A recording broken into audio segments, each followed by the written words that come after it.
Chonga.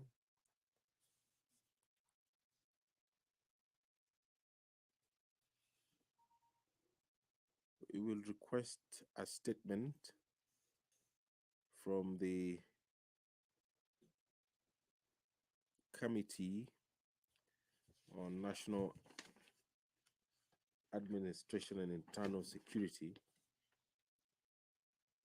and the statement concerns kufurushwa kutoka kwa ardhi yenye mgogoro Kilifi. The Member of Parliament, Honorable Wanami Wamboka, the Chairperson, Public Investment Committee on Governance and Education, will request a statement on the current state of affairs at the Moi University. That statement will be directed to the Education Committee. If you're just joining us, any moment now, the business of the National Assembly will begin this morning of Friday, 18th of October, 2024, a special sitting that was adopted by the National Assembly to look into businesses that appear in the order of business this morning. And later in the afternoon, the members of Parliament will also sit. A number of bills have been lined up for debate, most of them for the second reading, including the Environmental Management and Coordination Amendment Bill, National Assembly Bill number 66 of 2023, the Land Control Bill, National Assembly Bill number 39 of 2023, the Equalization Fund Administration Bill, this is a Senate Bill number 14 of 2023, the Public Finance Management Amendment Bill, National Assembly Bill number 38 of 2022, and the Political Parties Amendment Bill, National Assembly Bill number 35 of 2022. The County Government's Revenue Raising Process Bill, National Assembly Bill number 11 of 2023, is also in the order of business that will be considered in the afternoon by the National Assembly in the second of the special sittings that was approved for this afternoon.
If you're just joining us, these are live pictures from the National Assembly chambers. We are waiting for business to begin. This broadcast is available on YouTube as well. You can watch it on the go, courtesy of the Parliament of Kenya YouTube channel, as well as Bunge TV on Signet. It is also available on KBC Channel 1. There is some activity at the door signaling the arrival of the Speaker of the National Assembly, Honorable Moses Wetangula.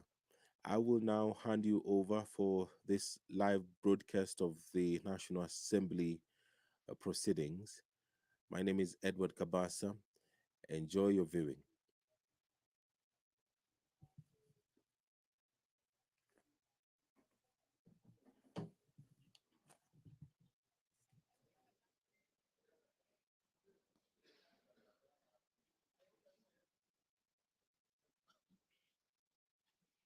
Waheshimiwa, tuombe.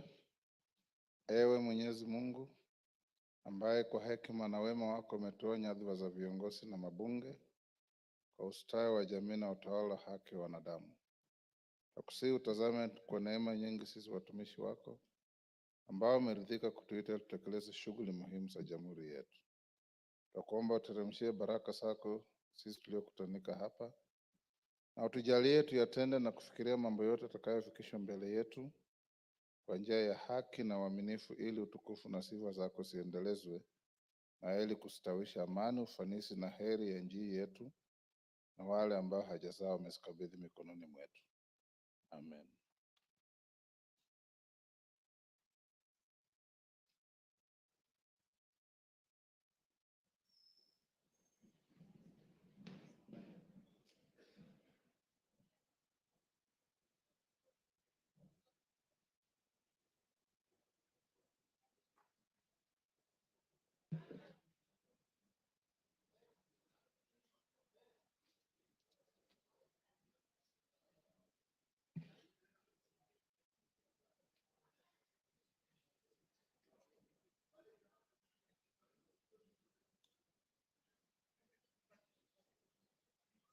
We have quorum to transact business.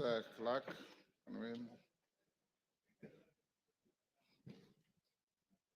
Order number 1, administration of oath. Order number 2, communication from the chair. Honorable members,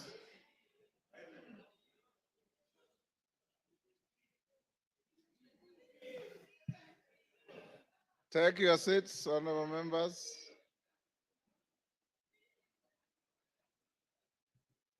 Dr. Mwiti, take the nearest seat.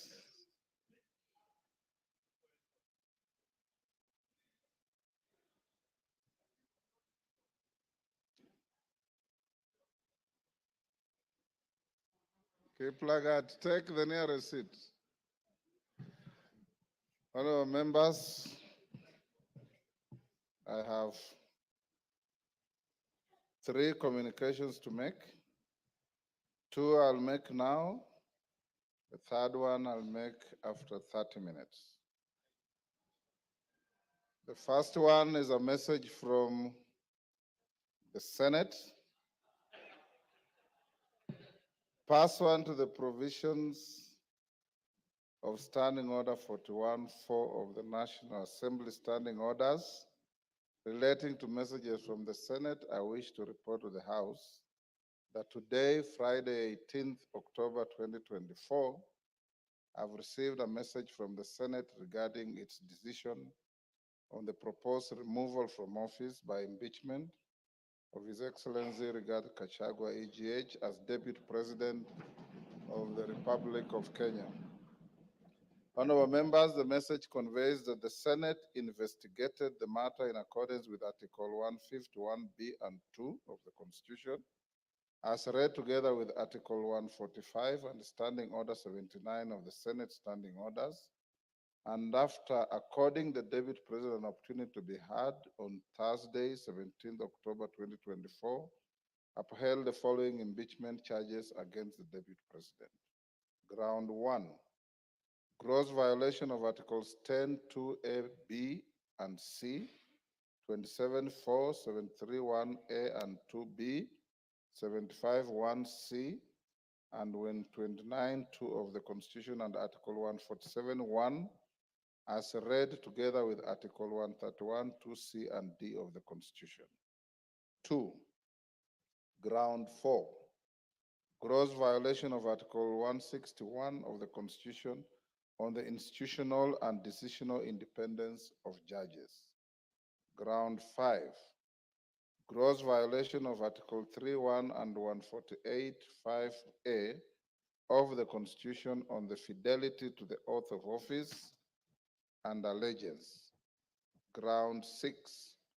Serious reasons to believe that His Excellency the Deputy President has committed crimes under Sections 13(1)(a) and 62 of the National Cohesion and Integration Act. And ground 9, gross misconduct that is incompatible with the high calling and dignified status of the office of the Deputy President and a member of the Cabinet and the National Security Council. His Excellency the Deputy President has publicly attacked and undermined the work of the National Security Intelligence Service and its officers. Honorable members, you will recall that on Tuesday, 8th October 2024, 282 members, being more than 2/3 of the members of the National Assembly, voted in support of the special motion for the proposed removal from office by impeachment of His Excellency Rigathi Gachagua, EGH, the Deputy President of the Republic of Kenya, on 11 grounds. The upholding by the Senate of 5 impeachment charges out of those set out in the special motion therefore concludes the consideration of the process as provided in Article 145 of the Constitution. The House is accordingly informed. Honorable members, in furtherance to this, there is a message that is being prepared to be delivered in the next few minutes. Honorable members, the second communication is on the appointment of members to a mediation committee of the Division of Revenue Amendment Bill. Honorable members, as you are aware, on Wednesday, 16th October 2024, the House rejected the motion on consideration of the Senate amendments to the Division of Revenue Amendment Bill, National Assembly Bill number 38 of 2024. This decision essentially committed the bill to a mediation committee in accordance with the provisions of Article 112 of the Constitution and Standing Order 149. Honorable members, Article 13 of the Constitution requires that wherever a bill is referred to a mediation committee, the speakers of the Houses of Parliament shall appoint an equal number of members from both houses to attempt to develop a version of the bill for consideration by Houses of Parliament. In this regard, honorable members, having consulted with the leader of the majority party and the leader of the minority party, I have appointed the following members to represent the National Assembly in the Mediation Committee on the Division of Revenue Amendment Bill 2024. 1, Honorable Ndindi Nyoro, CBS MP, Honorable Mary Emase MP, the Honorable Dr. Johnny Chikati MP, the Honorable David Ocheng, CBS MP, the Honorable David Kiplagat MP, the Honorable Dr. Otienda Molo, Senior Counsel MP, the Honorable Fatuma Jeho MP, the Honorable Dr. Makali Mul MP, and the Honorable Dr. Ojambo Oundo MP. Honorable members, the aforementioned members will await the appointment of senators to the mediation committee for the committee to be fully constituted for purposes of commencing the mediation process. Once I receive a message from the Senate to that effect, I'll convey the same to the House. Thereafter, the mediation committee will embark on an attempt to develop a version of the bill for consideration by the Houses of Parliament in accordance with Article 113 of the Constitution. The House is accordingly guided. Thank you. Yes, Honorable Bukose. Honorable Speaker, Article 149 of the Constitution provides that within 14 days after vacancy in the office of the Deputy President arises, the President shall nominate a person to fill the vacancy, and the National Assembly shall vote on the nomination within 60 days after receiving it. Honorable Speaker, recently in passing the special motion for impeachment of the Deputy President, you guided us that we required at least 233 of us, being two-thirds of the members of this House, Order, Honorable Bukose. to pass this motion. And you jumping the gun? No, I'm just seeking your guidance, Honorable Speaker, Okay, whether we need the same threshold in this case. Okay, go on. So, Honorable Speaker, is the same voting threshold applicable in this case? I seek your guidance following your You are communication from the Senate. Still, you are still jumping the gun. Okay. We have a communication from the Senate which requires no comment. Okay. When I give the next message, that is when you will be able to seek that clarification. Thank you. You are guided. Hold your horses. Next.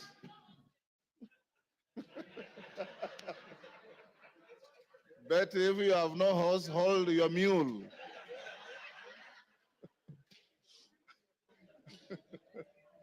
Hold your mule. Order number 3, messages. Order number 4, petitions.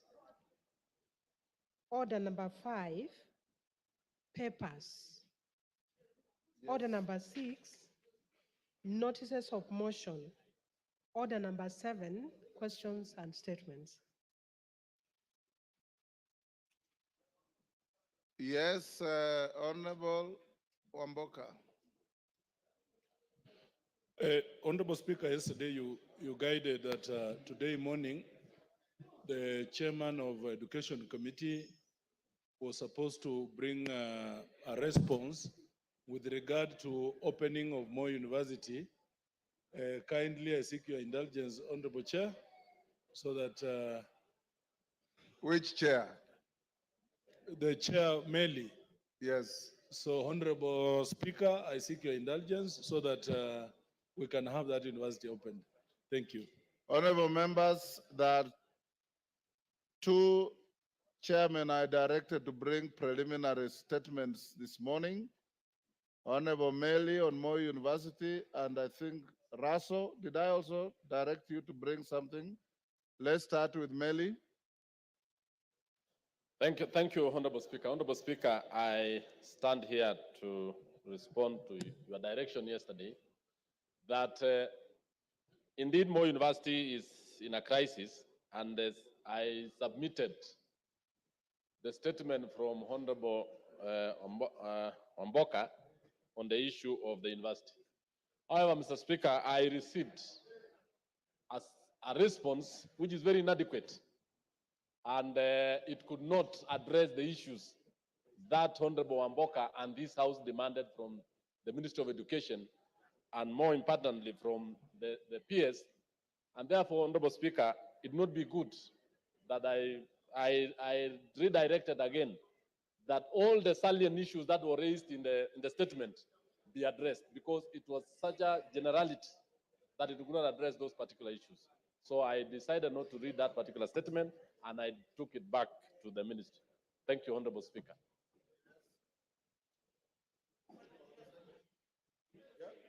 Yeah, is it on the same issue? Yes, I wanted to. Go ahead. Yes. Mr. Speaker, the issue of Moi University is a very serious issue, and especially destroying the lives of our professionals and our professors who have done a great job in going to school to be able to teach our children. Mr. Speaker, we want the ministry to take seriously this matter, because taking it lightly, and yet we are talking about the lives of people who are working there.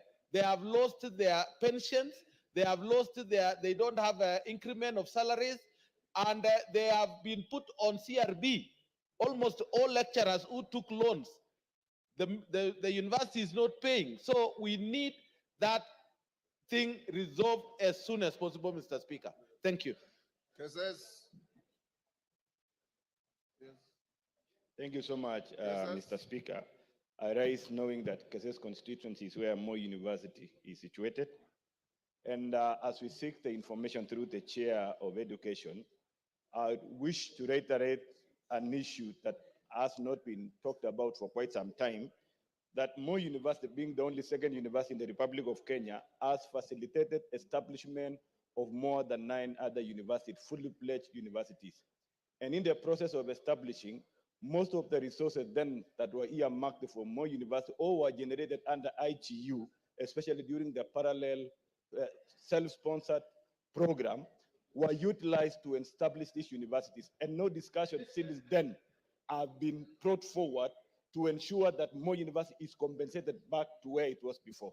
And I want to raise this one, that the committee, as they are looking at, they should also be able to tell us how much resources were channeled out or were siphoned out to establish the other universities, and no discussion has been discussed to ensure that Moi University is reinstated back to where it was. Order, Meli, you are out of order. A university opening another campus elsewhere does not amount to siphoning money. It's expansion, and it's a program that grows education. How does that become siphoning money? Thank you. Maybe, okay, You are out I of read, order. I withdraw that statement. But Yes. still, the point here, Mr. Speaker, is that the Committee on Education should be able to come up and inform this honorable House what shall then be I done. know for a fact Yes. that Moi University produced Kakamega Most University, that Most then produced Kibabi. That has nothing to do with siphoning money at all. Yes, Ocheng? Yes. Ocheng? The Honorable Speaker, the issue of Moi University is already happening, Mr. Speaker. Mr. Speaker, that the university is closed and there's no urgency. There is no effort towards reopening it immediately, Mr. Speaker. It's a scandal. Mr. Speaker, as the ministry and as the committee concerned brings a proper statement to this, Mr. Speaker, could they tell us the root cause? If it is tribalism, let us be told so that that is sorted out. If it's ethnicity, if it's bad management, let us be told that that is sorted out. If we will not run that university if you don't get to the root cause of the problem, Mr. Speaker. Mr. Speaker, it's such a deep rot that any assuaging or any boil lancing will not help. Let's get to the root of the matter, Mr. Speaker. Let the committee dive into this matter and deal with it squarely. But as even when they are teaching, Mr. Speaker, could we get a date, a definite date when the children, the students will go back to school, Mr. Speaker? Thank you. Deputy Speaker. Thank you, Honorable Speaker, for allowing me to be able to speak on this point. The issue of Moi University is very simple and it's in public knowledge. Moi University was one university. Then what it did is it took loans and invested in building a satellite university, which is now Eldoret University. It also built Maseno. It also built another one in Karatina. It also and other places. So what happened is they put in their resources into those universities. Then unfortunately for them, those universities received charters and became independent and went with their money. And therefore they were left with no resources at all. Then what happened is that those universities, once they received their own charters, they decided to hire their own human resources and sent back all the employees back to Moi University. So Moi University now is left with human resource glut that is full over there. They also have debts that they are not able to pay. And so the only way to save Moi University is for the National Treasury to agree to put in resources, pay off the debts, and recapitate Moi University. Another challenge with Moi University is it has a capacity of 14,000 students. But at the moment, Under the COOPS program, they only get 5,000 students. With 5,000 students, they are not capable of being able to run, even to break even. They need a minimum of 10,000 students to be able to receive sufficient resources to be able to run the university. So we need to just look at it pragmatically and decide that money has to be put into Moi University for it to come back on its feet. Thank you, Honorable Speaker. Is that Nabi? Nabi Nabwera? Thank you, Mr. Speaker. I have 4 points to make on Moi University. And I'm making this point as an alumni of Moi University. Point number 1, yes, of Moi University. Point number 1, Mr. Speaker, unless we address the governance issues in Moi University, we are lying to ourselves. The issue about Moi University is governance. Number 2, Mr. Speaker, it is very disheartening that Moi University, with more than 3,000 hectares of land, which one of us in here has taken over and is stealing that land without paying Moi University. Truth be told. Number 3, the assets of Moi University. Order, Nabi Nabwera. That general statement casts aspersions. Take your seat. Casts aspersions on the entire house. When you say one of us in this house, order members. Order. Rindikiri, take your seat. When you say one of us in this house is tilling 3,000 acres of Moi University, one of us includes the speaker. I am not doing any such thing. Yes. I'm doing no such thing. So you must be responsible for what you're saying. If you have no facts, that statement will be struck off from the Hansard. Mr. Speaker, Yes. I promise to come with evidence, then I will name the person. When will you bring the evidence? 2 weeks. On the first day of document. On the first day of resumption after the short recess, Mr. Speaker, you must bring evidence to the House. Yes, I will. Go on. I undertake. The third point, Mr. Speaker, on the issue of students' capacity of Moi University. It has something to do with how well the university is run. There is nothing KUSP can do. If the students know Moi University is poorly run, they will not apply to go to that university. They cannot be forced to go to a university which is poorly run. Therefore, Mr. Speaker, I'm calling upon the Minister of Education and especially the Council of University Education to do its role of quality assurance, to do its role of ensuring that they supervise the university so that that university goes back to where it was. Thank you, Mr. Speaker. Yes, Kainan. Thank you, Mr. Speaker. Mr. Speaker, as alumni of Moi University, and as the first alumni ever to be elected to a public office, Mr. Speaker, I'm actually shocked, dismayed, and flabbergasted to see that giant institution today struggling. Mr. Speaker, we must call a spade a spade. Mr. Speaker, during our time, Moi University was everything in terms of infrastructure, in terms of academic excellence, in terms of everything. Mr. Speaker, will I be right without appearing not to be preemptive? Taking into account the circumstances that we have an ad hoc committee, not the education committee alone, an ad hoc committee that will bring together the best minds from this House, Mr. Speaker, to investigate the circumstances that has grounded Moi University to where it is, and Mr. Speaker, and suggest remedial measures, as it is.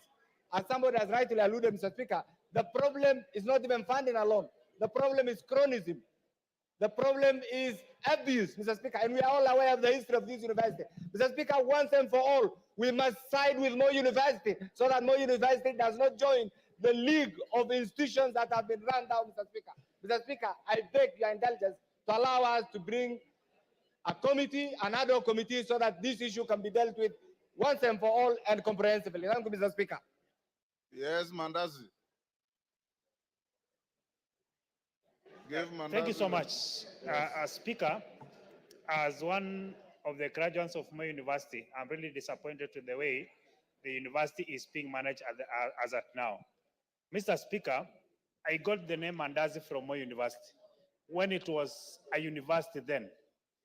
I want to say, Mr. Speaker, what Moi University is suffering is issue of governance. Number two, Mr. Speaker, management in the university has to be sorted out.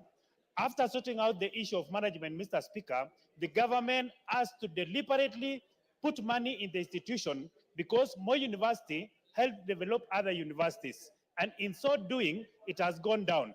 It is time that the Ministry of Education see to it that Moi University comes back to life as the way it was when we schooled there, Mr. Speaker.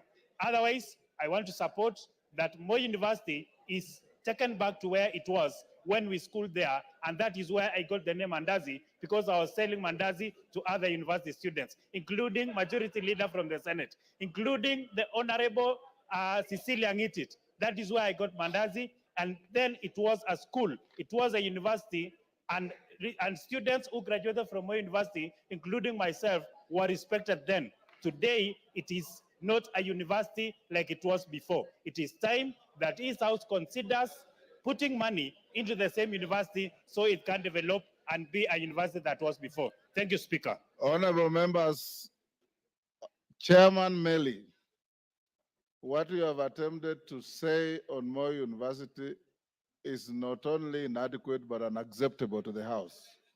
As you can see, what your colleagues are saying.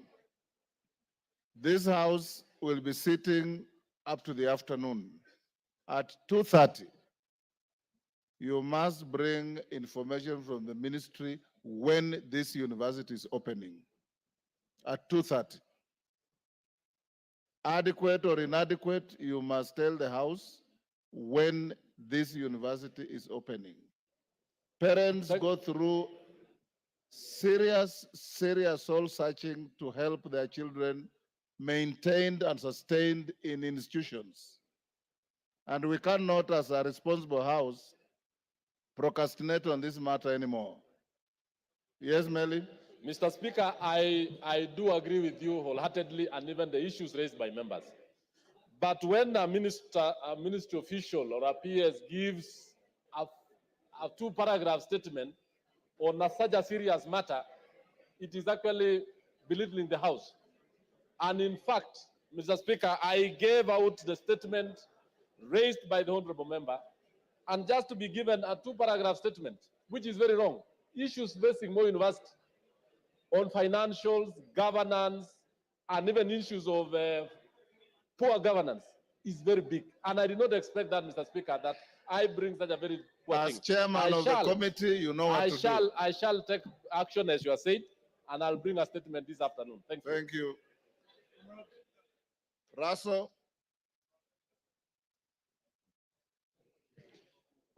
Thank you very much, Honorable Speaker. Honorable Speaker, the statement that was raised yesterday by Honorable Chonga from the floor of the House, there is enough evidence that what the Honorable member raised, the county commissioner, the DCCs, all of them are aware. And indeed, that family, because they don't have enough, the man who had the resources had to throw them out of that land. So it has been confirmed to that extent. Is Chonga in the House? Is Ken Chonga in the House? That was his statement, right? Yes. So for that reason, Honorable Speaker, the task that you gave me is that the county commissioner and the DCC are going to sit this morning, and they are going to deliberate on this matter as far as removal of that family from their land is concerned. But what they have also confirmed, the matter is in court. What everybody was wondering is how the family was thrown out of their homestead. So for that reason, the ministry and the county commissioner is seized of that matter. And in the next 1-2 days, they are going to give us feedback that the family is restored back to their homestead. That is what we have gathered so far, Honorable Speaker, but we'll also not leave it to that, we'll follow it up. Thank you, Honorable Speaker. Honorable Ken Chonga is not in the house, so we'll leave it there. Yes, Chairman. I know my very able chair had actually made the preliminary report on the same, but I've just got the information or the report from the ministry that the report can be even ready as this afternoon. Yes. You'll deliver a statement in the afternoon? Yes. Excellent.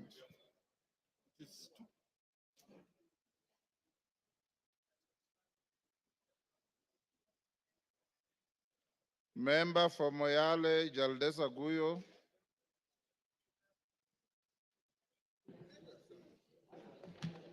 Thank you, Mr. Speaker. Honorable Speaker, pursuant to the provisions of Standing Order 44-2C, I rise to request for a statement from the chairperson of the Departmental Committee on Internal Security and National Administration regarding the reopening of Illo Gold Mine in the Bell Moyale constituency. Honorable Speaker, in 2023, the residents of Moyale discovered traces of gold in the Illo area of Dabel, Marsabit County, following a prolonged drought from 2021 to 2023, during which pastoralists lost more than 80% of their livestock.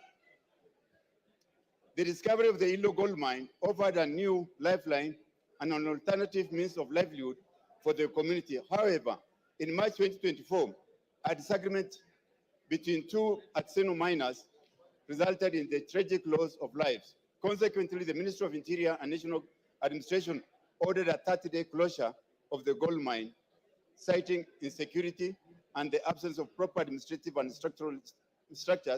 administrative structures to manage the site for the welfare of the community and other stakeholders. Honorable Speaker, since the closure, several positive developments have taken place. Community organizations have transformed into cooperatives to oversee the administration and management of their natural resource. Unfortunately, it's alleged that some members of the security agencies have begun engaging in illegal mining activities in the area, providing misleading response to justify the continued closure, thereby excluding the residents and benefiting from the residents from benefiting from the situation. In September 2024, Marsabit County leaders met with the Cabinet Secretary for Ministry of Interior and National Administration to discuss the reopening of the Illo gold mine and other security concerns. Although there was an unanimous agreement to reopen the mine, just 2 weeks later, the Cabinet Secretary extended the closure by another 30 days, further disadvantaging the local community. Honorable Speaker, it's against this background that I request for a statement from the chairperson of the Departmental Committee on Internal Security and National Administration on the following. One, a report on the status on progress towards the reopening of the Illo gold mine. Number two, actions being taken by the Ministry of Interior and National Administration to facilitate the reopening of the Illo gold mine, along with the implementation of necessary administrative and security structures to safeguard lives, property, and the welfare of the local community. And finally, efforts to ensure that the cooperative established by the residents are recognized by the legitimate artisanal miners. Thank you, Mr. Speaker. Order, honorable members.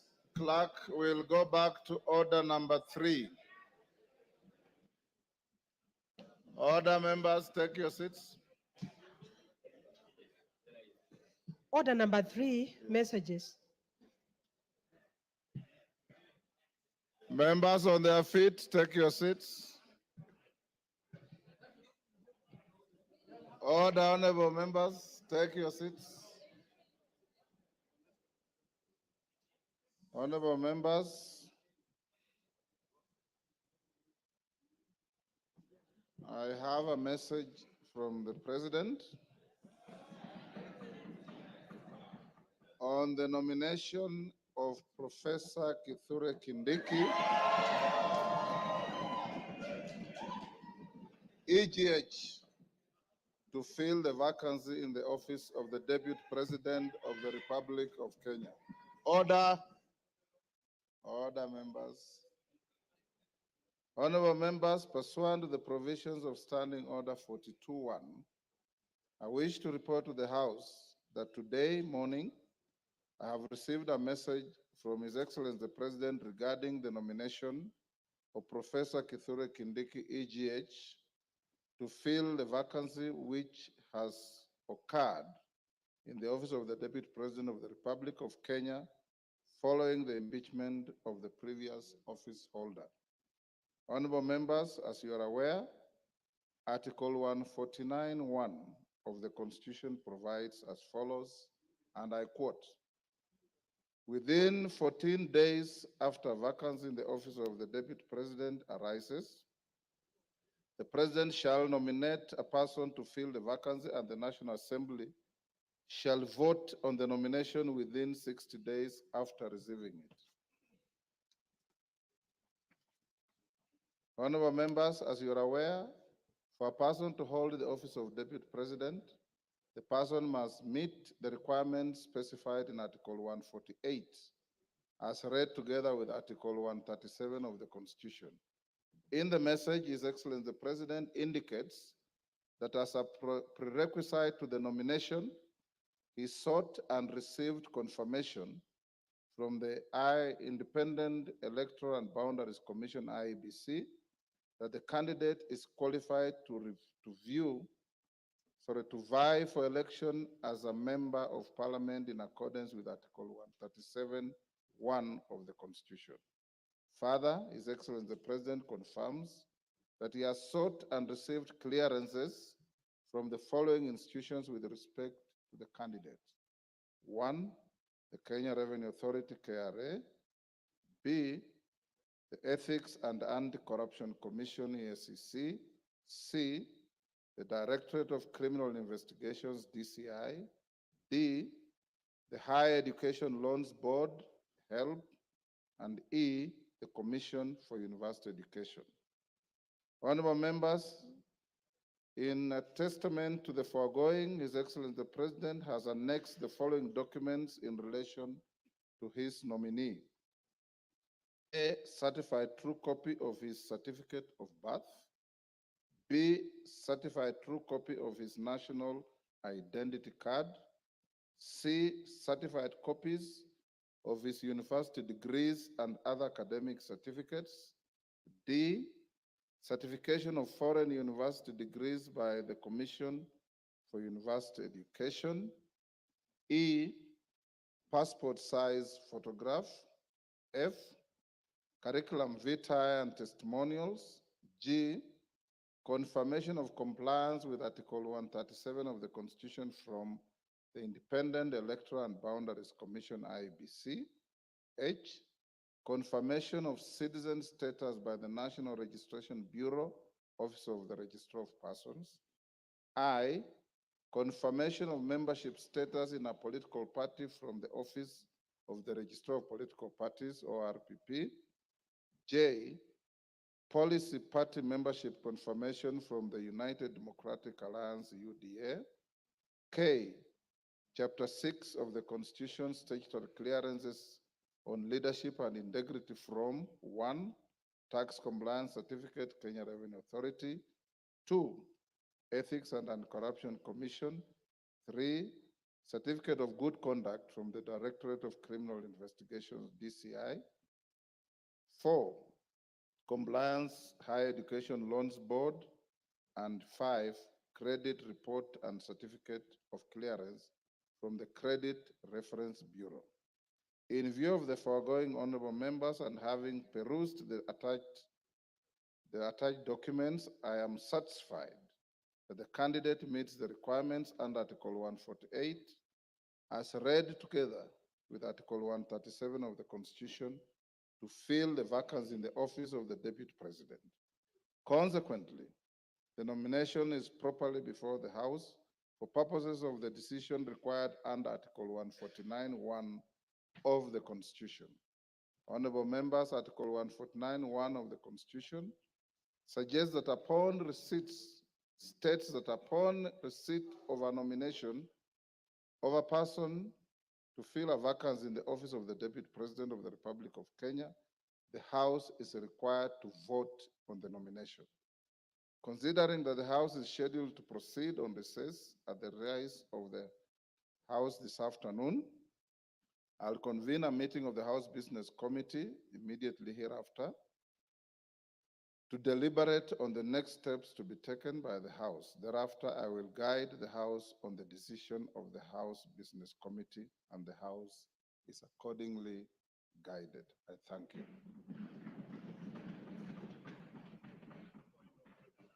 Yeah, because now you are properly seized. You can put your... Thank you, Honorable Speaker. Honorable Speaker, Article 149 of the Constitution provides that within 14 days after a vacancy in the office of the Deputy President arises, the President shall nominate a person to fill the vacancy, and the National Assembly shall vote on the nomination within 60 days after receiving it.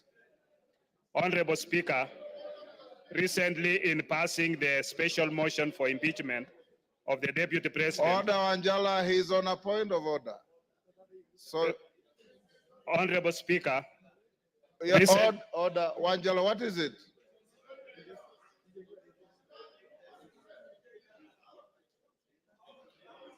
Order, Honorable Shinali. Order, Honorable Shinali, will you be upstanding? You are not properly dressed. You go and dress in a proper manner and come back. Who else? Honorable Zahir. You are no. Him is a Muslim, is wearing a Friday prayer meeting. There's no problem. Shinali, go and dress up. Go on, Bukose.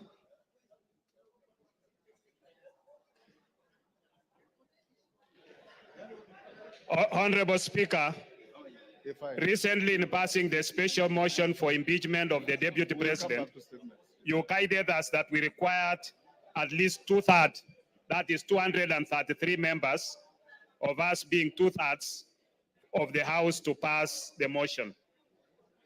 Honorable Speaker, is the same voting threshold applicable in this case? I seek your guidance of the matter. Thank you, Honorable Speaker. Thank you. Honorable Nyikal.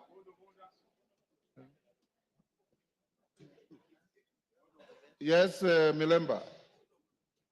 Honorable Shinali, retreat quietly and dress up and come back.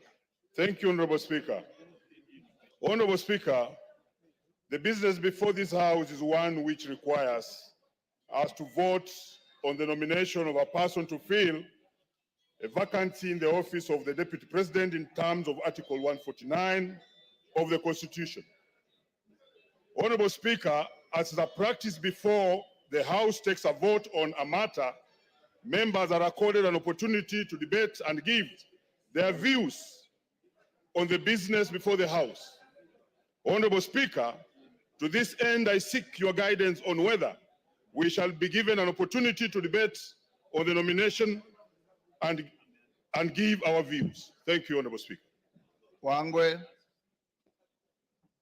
Thank you, Honorable Speaker. Honorable Speaker, I rise to seek your guidance on whether this House will be required, Honorable Speaker, to undertake the vetting and approval process as required by the Public Appointments Parliamentary Approval Act. Number two, Honorable Speaker, of my concern is that, Honorable Speaker, Article 124, particularly subsection 4 of the Constitution, provides that when a House of Parliament considers any appointment for which its approval is required under the Constitution or an Act of Parliament, the appointment shall, be considered by a committee of the relevant house, and the committee's recommendation shall be tabled in the house for approval. Honorable Speaker, in your communication, you have not given us indication on how you are going to handle that process. Maybe, Honorable Speaker, you can guide me on how you intend to handle it. Thank you, Honorable Speaker. Thank you.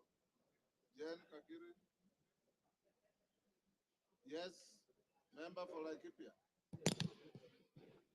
Thank you, Honorable Speaker. Honorable Speaker, you've just conveyed a message from His Excellency the President on the nomination of Professor Kithure Kindiki to fill the vacancy of the office of the Deputy President, which occurred yesterday, to fill the vacancy of the office of the Deputy President, which occurred yesterday following the conclusion of the impeachment proceedings at the Senate. Honorable Speaker, we are now here to vote on the nomination as required by the Constitution.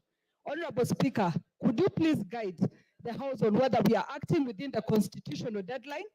And is it in order for the nomination to happen today after receiving the notification from the President today?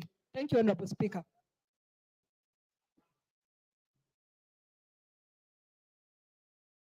With those clarifications sought by members after the House Business Committee meeting, honorable members, I will now require the Deputy Speaker to come to the chair and carry on with the proceedings. Members of the House Business Committee, move to room 9 for a meeting, whereafter we will resume the proceedings of the House. And I'll guide the issues raised by Honorable Pukose, Jen Kakiri, Wangwe, and Omboko Milemba at the next resumption. Yes, what's your point of order, Honorable?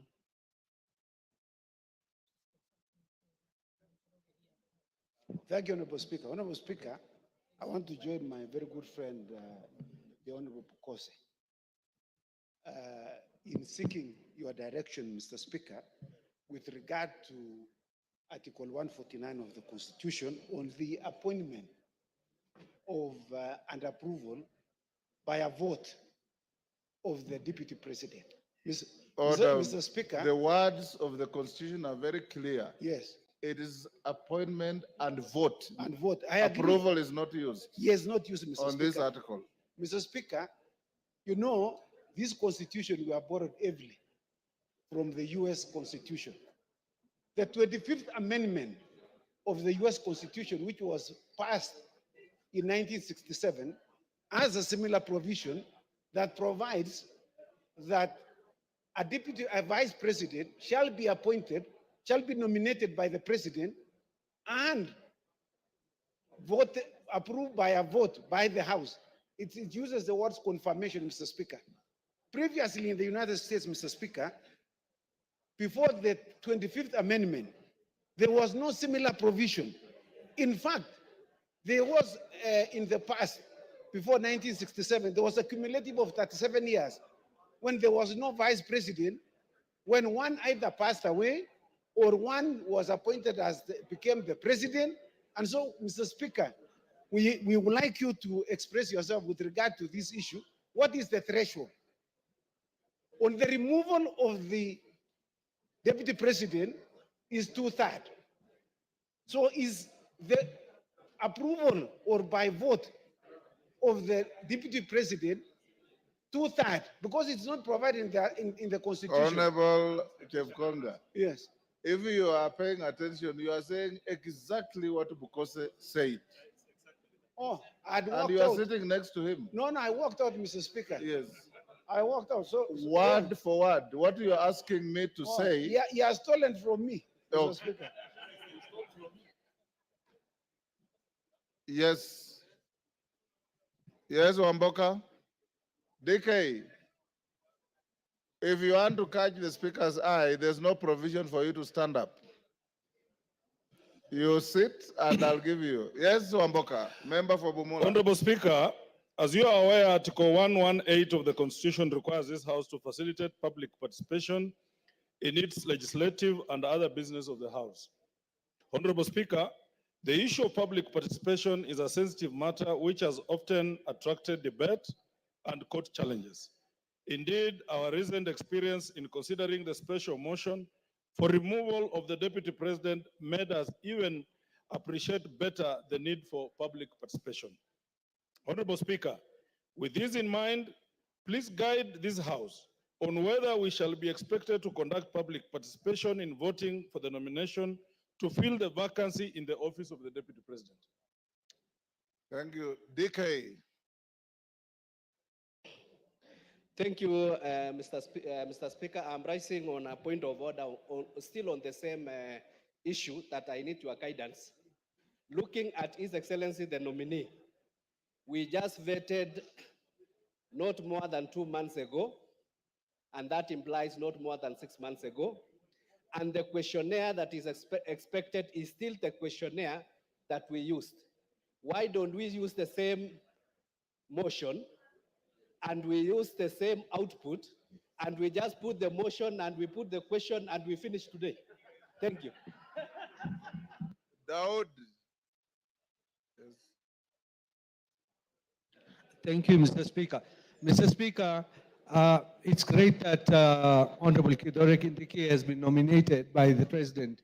My question is, Mr. Speaker, will IEBC have to be involved as the same was done during the election, or it is not a factor in this case? While I congratulate Kithure Kindiki for nomination. Donya, what is it? Mr. Speaker. On the same issue? Yeah, on the same issue. Go ahead. He's saying that we use the same questionnaire that he used as the interior for the position of the Deputy President. He's incorrect because you cannot use the same questions when it is a different docket. He's out of order. Thank Mr. you for Speaker. helping the Speaker. Yes, Member for Langata.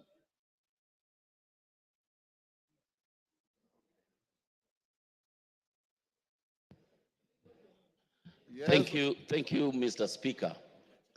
Having seen how things move very fast in this House, let me take this opportunity to congratulate the newly appointed Deputy President. Order, Kithure Kindiki. Order Jalango.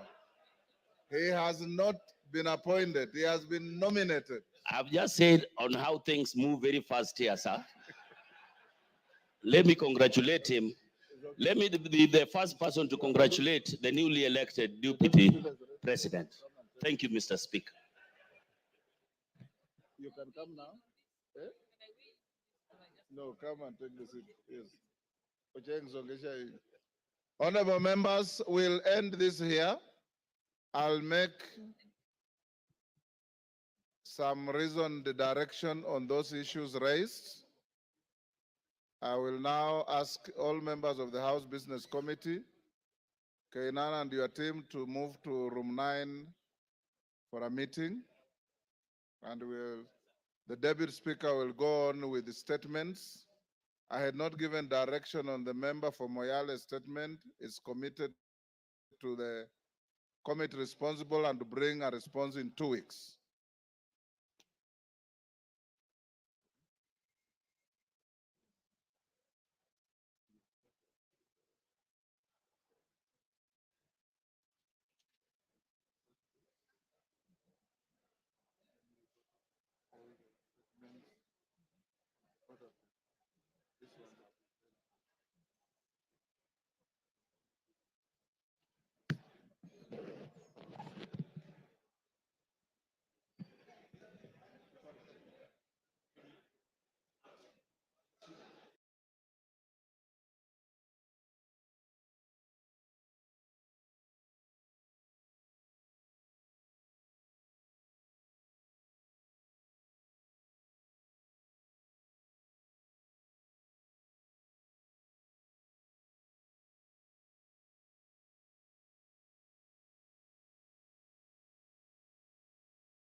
Honorable members, we shall now go to statements, and we shall continue with a statement by the member for North Hor, Honorable Wario.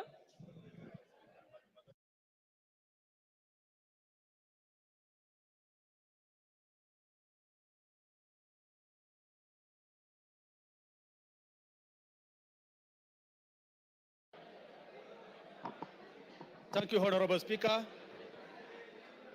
Honorable Speaker, pursuant to the provision of Standing Orders 44.2c, Order, honorable members. Order, honorable members. Order, honorable members.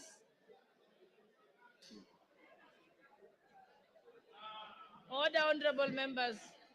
Honorable Wario, you may proceed. Honorable Speaker, pursuant to the provision of Standing Orders 44.2c, I rise to request for a statement from the chairpersons of the Departmental Committee on Agriculture and Livestock and Departmental Committee on Regional Development regarding the perpetual drought crisis and resultant loss of lives and livelihoods in arid and semi-arid lands, and especially in Northern constituency. Honorable Speaker, Northern Kenya is largely arid and semi-arid lands, and as a result, it is highly susceptible to the vagaries of climate change and climate-induced disasters. During the recent drought, there were several lives lost due to unmitigated droughts and persistent famine in the region. Furthermore, the ASAL regions lost an estimated 2.6 million livestock, which the NDMA estimated to be worth 226 billion. It is worth noting that Northern constituency, spanning 39,000 square kilometers, 1.5 times size of Rwanda, is the largest constituency in Kenya and optimizes the challenges faced by the northern region. This area, highly susceptible to climate change and climate-induced disasters, has recently witnessed devastating losses. Communities lost over 90% of their livestock. Malnutrition rates rose to 3 times the global average. Thousands of the children drop out of school. Even with the recent normal rains, the population in North Or still faces life-threatening food crisis, with minimal and intermittent government support through relief foods.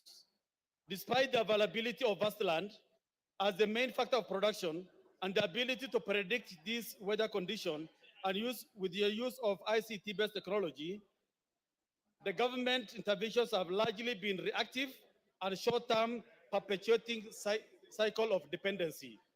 Honorable Speaker, the Northern Kenya Development Plan is a sustainable plan to cushion communities in the region from the adverse effects of the climate change and climate-induced disasters.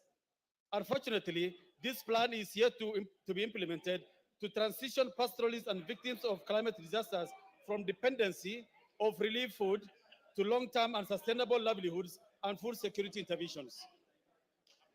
Honorable Speaker, it is against this backdrop that I request a statement from the chairperson of the Departmental Committee on Agriculture and Livestock and Regional Development on the following. 1, plans on how the government intends to leverage on demonstrated capacity for transformative projects in technology, water, and large-scale infrastructure projects to prioritize food security and enhance dignity of the population in North Or and the ASALs of Northern Kenya. B, an explanation on why the government allocates substantial resources for relief food annually, but minimal or no resources for specific, smart, measurable, and realistic food security programs in the ASAL of Kenya. A comprehensive report on all food security and drought resilience projects with its corresponding budgets by both government and donor-funded projects that have been implemented or are ongoing in Northern constituency and the ASALs of Northern Kenya. Reasons why ASAL regions of Kenya remain vulnerable to climate change effects despite numerous national plans, including a report on the implementation status of the Northern Kenya Development Plan. Finally, a detailed analysis of the audited impacts of initiatives aimed at cushioning Kenyans from the effects of the climate change, with the specific attention to northern region, including timelines for implementation of sustainable solutions. Thank you, Honorable Speaker.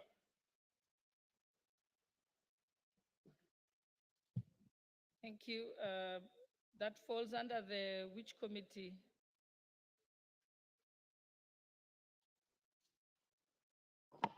Environment? Committee of Agriculture and Livestock and Regional Development. Honorable Mutunga, are you here? Do you have any response, or do you want to say something about it? Honourable Speaker, we can promise to get a response in the next 2 weeks, soon after the recess. Thank you. Honorable members, before we move to the next statements,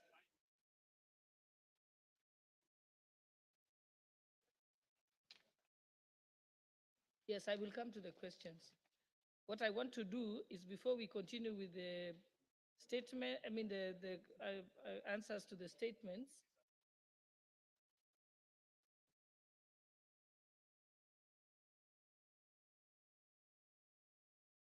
I will give you the opportunity. We'll go back to we're going to go to the statement. So you'll have an opportunity, Honorable Pukose. But before we proceed with the statements, allow me to reorder the order paper. And we will go to order number 8 to put the question, and also order number 9, and then we can go back to statements. So, honorable members. Oh, yeah, read out. Order number 8, the Community Health Workers Bill, National Assembly Bills number 33 of 2022, second reading, question to be put. Honorable members, I now put the question that the Community Health Workers Bill, National Assembly Bill number 53 of 2022 be read a second time. Will as many as of that opinion say aye? Will as many as of the contrary opinion say nay? The ayes have it. Next order. A bill for an act of parliament to make provision for the training, registration, and licensing of community health workers, to regulate their practice, to provide for the establishment, powers and functions of the Community Health Workers Council of Kenya, and for connected purposes. Order number 9, motion, consideration of the mediated version of the Sugar Bill, National Assembly Bills number 34 of 2022. Question to be put. Honorable members, I now put the question that pursuant to the provisions of Article 113(2) of the Constitution and Standing Order number 153, this House adopts the report of the Mediation Committee on the Sugar Bill, National Assembly Bill number 34 of 2022, laid on the table of the House on Wednesday, 16th October 2024, and approves the mediated version of the Sugar Bill, National Assembly Bill number 34 of 2022. Will as many as of that opinion say aye? Will as many as of the contrary opinion say nay? The ayes have it.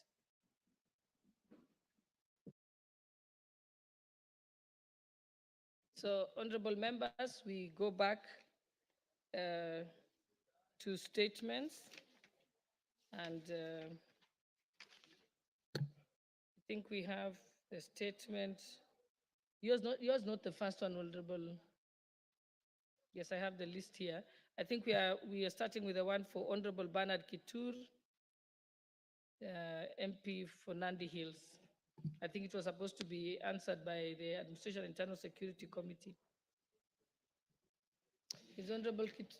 Yeah, Honorable Speaker, pursuant to Standing Order 44(2)C, I rise to request for a statement from the chairperson of the Departmental Committee on Administration, Internal Affairs, regarding the kidnapping and torture of Mr. Pascalis Kosgei. Honorable Speaker, on the 15th July 2024, Mr. Pascalis Kosgei of ID number 26289458, the chairman of the Nandi Hills Border Association, was kidnapped in Kerengwet village, Nandi Hills constituency. He was tortured for 6 hours before being dumped unconscious and naked in a tea plantation miles away from his home.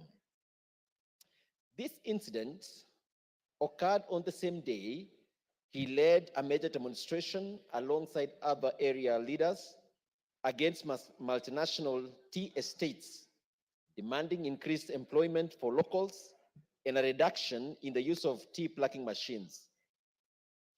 Prior to his abduction, Mr. Kosgei reported that he received numerous calls regarding his whereabouts, including from a senior DCI officer recently transferred from Nandi Hills.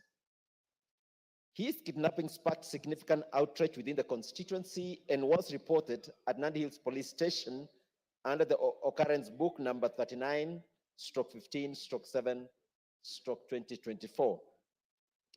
Honorable Speaker, it is important to note that Kenya is a signatory to the International Convention for the Protection of All Persons from Enforced Disappearance. However, the country has yet to ratify this crucial agreement, which would be instrumental in addressing violation of human rights and ensuring accountability for victims and their families. Honorable Speaker, it is against this background that I seek for a statement from the chairperson of the Departmental Committee on Administration and National Security. And in the statement, the chairperson should address the following.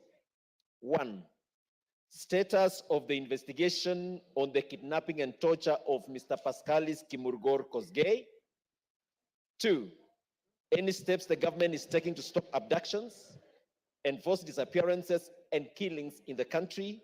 And 3, when the ministry will forward to Parliament the International Convention for the Protection of All Persons from Enforced Disappearance for ratification. I thank you, Honorable Speaker. Chairperson for the Administration and Internal Security, Honorable Russo, you are speaking on behalf of the chair. You may proceed. Thank you, Madam Speaker. Madam Speaker, what honorable colleague from Nandi Hills has raised is fundamental. It is about human rights and protection of lives and sanctity of life, which is enshrined in our Constitution. Madam Speaker, we'll need 2 weeks after the recess to respond. Thank you, Honorable Speaker. Thank you. I think it's one thing I had raised with some of the committees. Even though we are going to recess, if you dispatch the letter now or during the recess, then you can have a response by the time we come back from recess. Because the executive is not on recess. So I think you adjust it that way. Thank you. Next, we have a statement, a request for a statement by the Honorable Christopher Aseka, member for Kithure. Thank you, Madam Speaker. Honorable Speaker, pursuant to the provisions of Standing Order 44.2c, I rise to request for a statement from the chairperson of the Departmental Committee on Administration and National Security regarding scrapping the application fees for issuance of identity cards. Honorable Speaker, every Kenyan is entitled to issuance of a national identification card upon attainment of a maturity age of 18 years. Possession of this ID card is especially critical in facilitating Kenyans' youth to access basic services such as university and college funding, employment opportunity, recruitment to disciplined forces, and enrollment for financial services such as M-Pesa and banking. Sadly, Honorable Speaker, the government requirement for payment of a mandatory application fee of 300 Kenya shillings is hindering many teenage first-time applicants from acquiring national identity cards. Clearly, at the age of 18 years, teenagers applying for these identification cards do not have income of their own to pay fees and to meet other related costs, such as convenience fees charged by Huduma centers. Additionally, teenagers who do not have parents or guardians to pay for the application fees, for them to pay to apply for identification cards due to the cost implications. As a result, most young people are not only delayed from timely access to opportunities requiring ID cards, but also the enjoyment of the inherent identity as citizens of Kenya.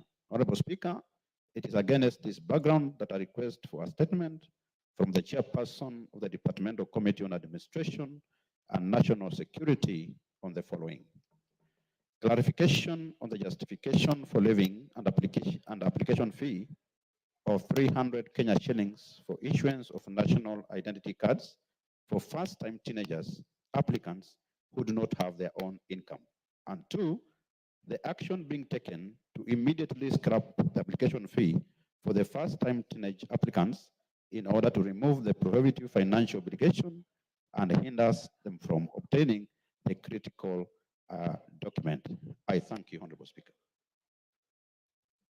Thank you, Honorable Russo. Yes, proceed. You want to respond to him? Let's give them a timeline. Thank you, Madam Speaker. Madam Speaker, I think that issue is a hot issue in the country because if youngsters don't have anything, they live with their parents and they are told to get an ID card, they must pay for it. I think it's something that we have not yet reached that stage, even as a country. Yes, in developed countries, youngsters start working from as early as 15 years, and they have some income. So for that reason, I think as a committee, we will need a serious debate with the department, and we'll give a comprehensive response by the time we are through with the recess. Thank you, Honorable Speaker. Honorable Russo, the fees, that was in it was gazetted regulations, or how was it implemented? Actually, Madam Speaker, the fees were gazetted. It was just as a means of raising revenue by the department. But there was not concerted discussion with even the Committee of Parliament. So for that reason, whereas it is out there in the public domain, I think we need to review that position because it raises fundamental issue. There are those children of members of parliament, they can afford it. What about the children of peasants who don't have anything, even affording a meal a day? So for that reason, I think we will work on it, and after the recess, we'll be able to respond to it. Thank you, Honorable Speaker. Because I'm assuming that it should have been given, it should have come to the Committee for Delegated Legislation, because then that's at the point that they could approve or nullify it. So maybe liaise with that committee. Okay, the next request for a statement is by Honorable Dr. Robert Pukose. Thank you, Honorable Speaker. Honorable Speaker, this statement is a statement from the committee, and I'm presenting it in my capacity as the chair. Honorable Speaker, pursuant to Standing Order 44.2c, I rise to request for a statement from the chairperson of the Departmental Committee on Education regarding government financial assistance to students enrolled at the Kenya Medical Training College. Honorable Speaker, this matter is of great significance to many aspiring medical professionals across our nation, as KMTC students are integral to our healthcare system. Their training and expertise directly contribute to the quality of care provided to our citizens. Ensuring that these students receive adequate financial assistance is essential not only for their success, but also for the future of healthcare in Kenya. Honorable Speaker, it is against this background that I seek for a statement from the chairperson of the Departmental Committee on Education on the following.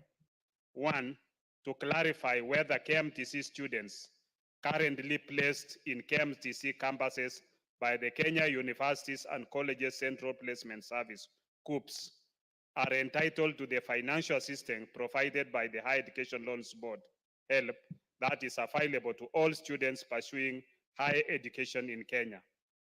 Two, indicate if KMTC students are eligible for student loans offered under the purview of the Ministry of Education, and if so, when will they receive financial assistance, including student loans under the new funding model being introduced by the Ministry of Education. Three, state whether the Ministry of Education continues to allow the Ministry of Health through KMTC to collaborate with the Higher Education Loans Board in dispersing students' loans to students at medical training college as has been practiced previously.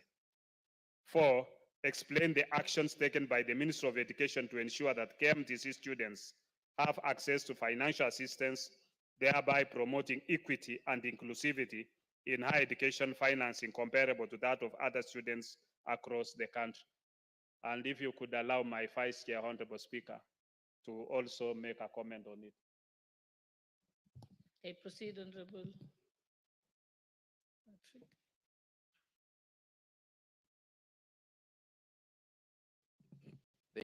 Thank you, Speaker. Speaker, I like to support my chairman on seeking that statement because, Speaker, you were in this house when you approved that students who go to KMTC will from now on be admitted through COOPs, like other students who go to universities. But, Speaker, it's a bit logic why they go through COOPs and then they don't benefit from government financing like university students through HELP. So, Speaker, what we are urging as a committee is that let students who go to KMTC, since they go through COOPs like other university students, also benefit from my education loans board in financing the education, Madam Speaker. Madam Speaker, as we try to achieve universal health coverage in this country, the most important candidates that will help us to achieve UHC in this country are the nurses, are the clinic officers, are the public health officers, and the KMTC trains the back of this lot, Madam Speaker. So for us, it's just a request that let those who go to KMTC also be beneficiaries of higher education loans board, Speaker. Thank you, Madam Speaker. Thank you, Chairperson for the Education Committee. Thank you, Madam Speaker. Madam Speaker, I want to commend Honorable Dr. Bukose, the chair, and the members who have raised this particular issue. It's a very, very pertinent issue. And I think as the rule requires, mid-level colleges and universities, students in the Republic are supposed to get loans, scholarships through the Higher Education Loans Board and also University Funding Board. So, Honorable Speaker, I'll really fast-track this particular issue and will respond immediately we are back from recess because it's a very, very important item that we really need to dispense with faster. Thank you, Madam Speaker. Thank you. Let's go to the next request for a statement by the Honorable Dr. John Mutunga, member for Tigania West. Thank you, Honorable Speaker. Honorable Speaker, pursuant to the provisions of the Standing Order 44.2c, I wish to request for a statement from the chairperson of the Departmental Committee on Finance and National Planning regarding the utilization of pension funds for national building. Honorable Speaker, the Retirement Benefit Act 1997 provides for among others, among other things, requirements for the effective management and investment of the pension fund in Kenya. The statute also establishes the Retirement Benefits Authority, which oversees the prudent management of pension schemes and ensures responsible investment of pension funds. The funds represent a significant pool of long-term capital that when strategically invested, can greatly contribute to national development by allocating a portion of the fund to well-planned infrastructure projects, renewable energy initiatives, and affordable housing programs. Pension funds can address key development challenges while ensuring stable long-term returns for retirees. This would also improve financial inclusivity, enhance the living standards of citizens, and reduce reliance on foreign debts. Honorable Speaker, it is against this background that I request for a statement from the chairperson of the Departmental Committee on Finance and National Planning on the following. Number one, provide a report on the number of registered pension funds in the country and the total amount under management across the funds. Number two, a list of the specific sectors where the pension fund have been invested and the terms of these investments. And finally, report on the proposals that money held in pension funds be invested in national development and the likely modalities for such arrangements. Thank you, Honourable Speaker.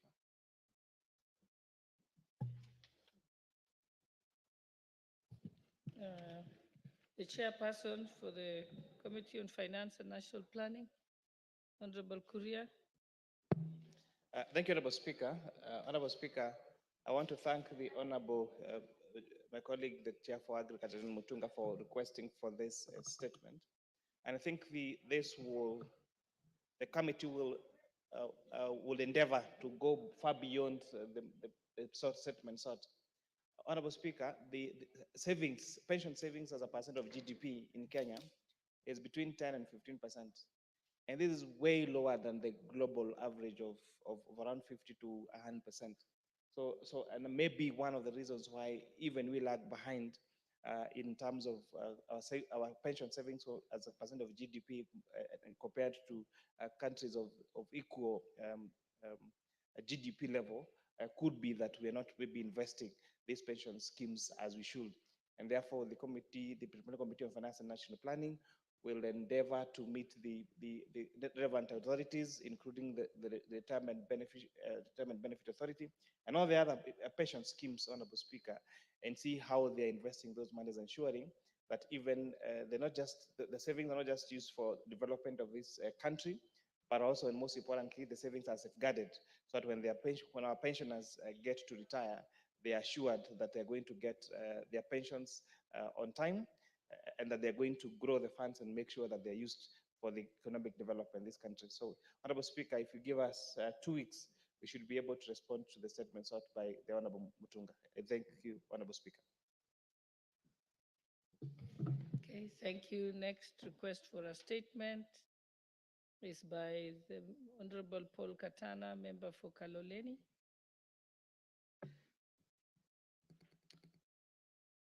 Honorable Speaker, pursuant to Standing Order 44-2C, I raise to request for a statement from the chairperson of the Departmental Committee on Tourism and Wildlife on elephant invasion in Kayafungo in Kaloleni.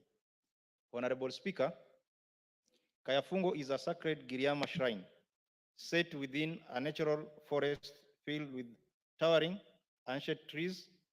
Unfortunately, the invasion of elephants has severely impacted the area, leading to the destruction of nearly all its trees and places of worship. While these majestic creatures are an essential part of our national heritage, they have also become a major source of property damage and fear of residents.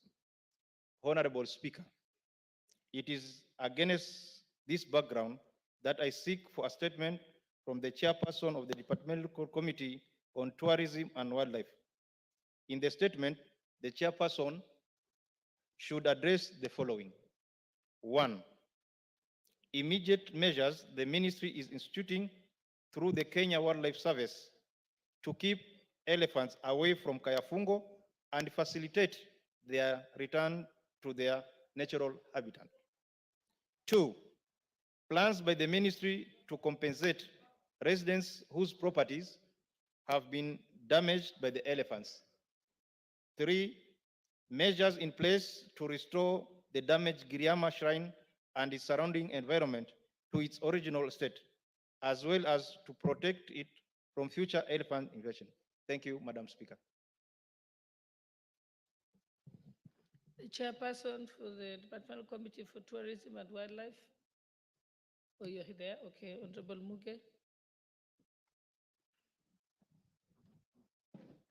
Honorable Chair, I'm not the chairperson, the said department or a member, but Honorable Speaker, I wanted to add my voice to the said matter. Honorable Speaker, I come from a county that has a lot of animals, especially monkeys. Honorable Speaker, this matter has to be accorded the attention it deserves. There's a whole belt in my county, Honorable Speaker, running through the valley, the Nandi, the Aldai, and the Tindred constituency. Honorable Speaker, those people hardly harvest anything because anything that they plant is eaten by the monkeys, Honorable Speaker.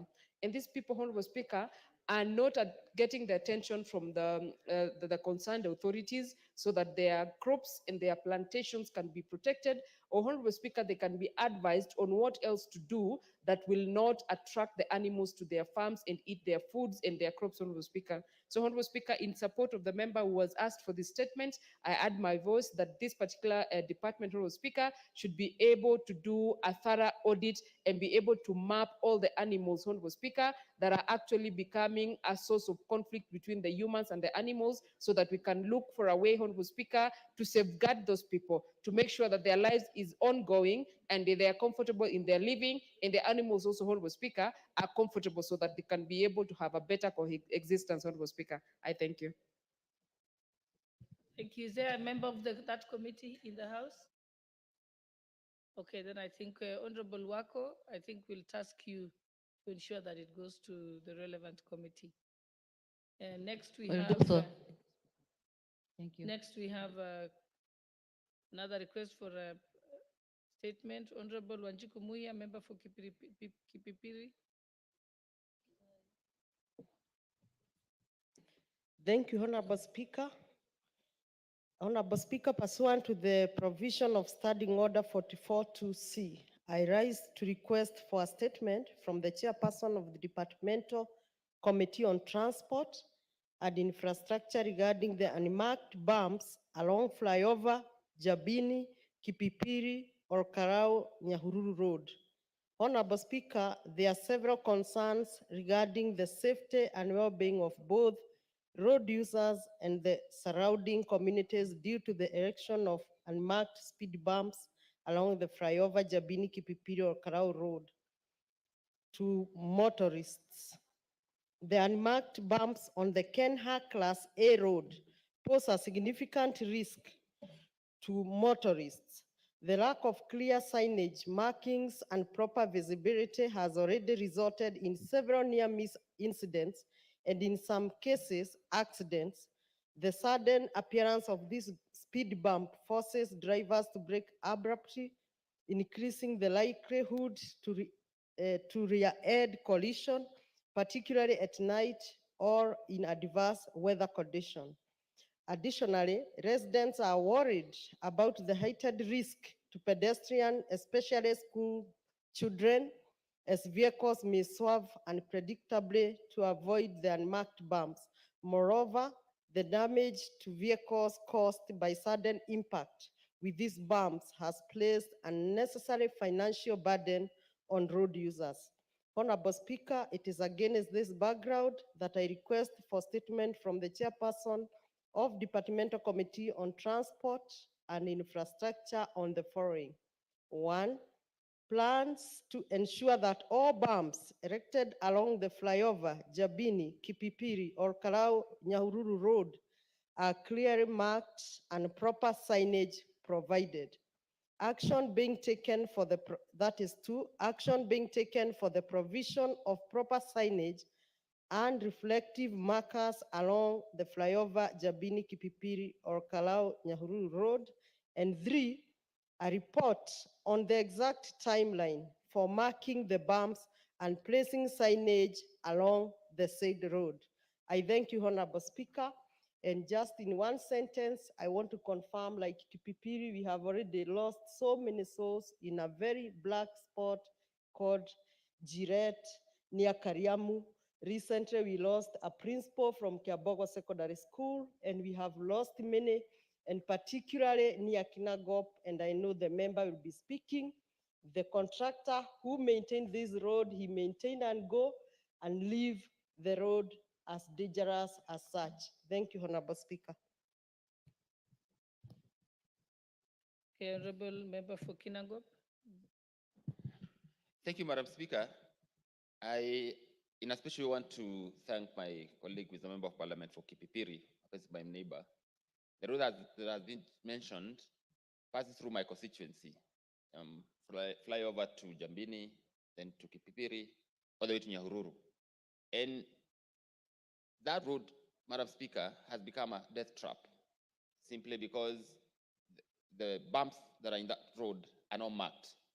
And Madam Speaker, we have raised this issue numerous times with the Kenya National Highways Authority, and nothing has been done so far.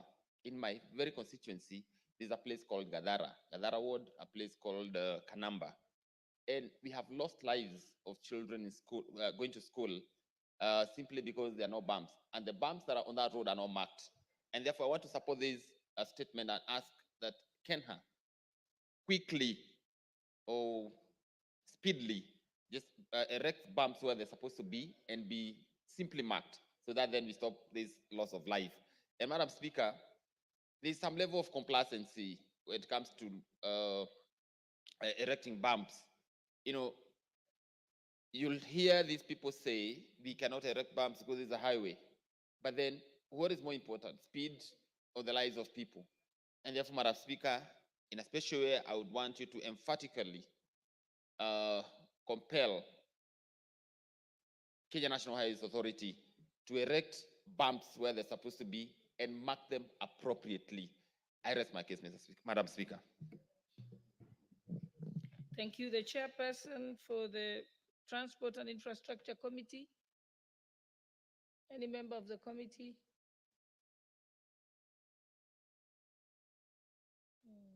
Okay, so I think Honorable Wako, again, we leave this one to you. Most obliged. Thank you.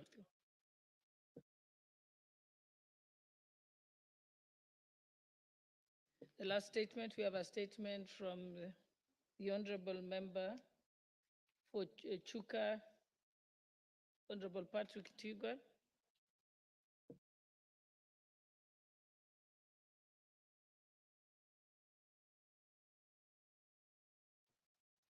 Thank you, Madam Speaker. Madam Speaker, I stand in this house today to pass my sincere condolences and mourn a colleague, a friend, a member of my constituency, Honorable Beatrice Nkadhanyaga. Honorable Beatrice Nkadhanyaga served in this house, Madam Speaker, in the 11th and 12th Parliament. She's a lady who served with dedication, a very hardworking woman. In Tharaka Nithi, we used to say she was the glue that held Tharaka Nithi together. Madam Speaker, it's a very sad moment because we just lost a leader, a very loving woman, a very dedicated leader, Madam Speaker.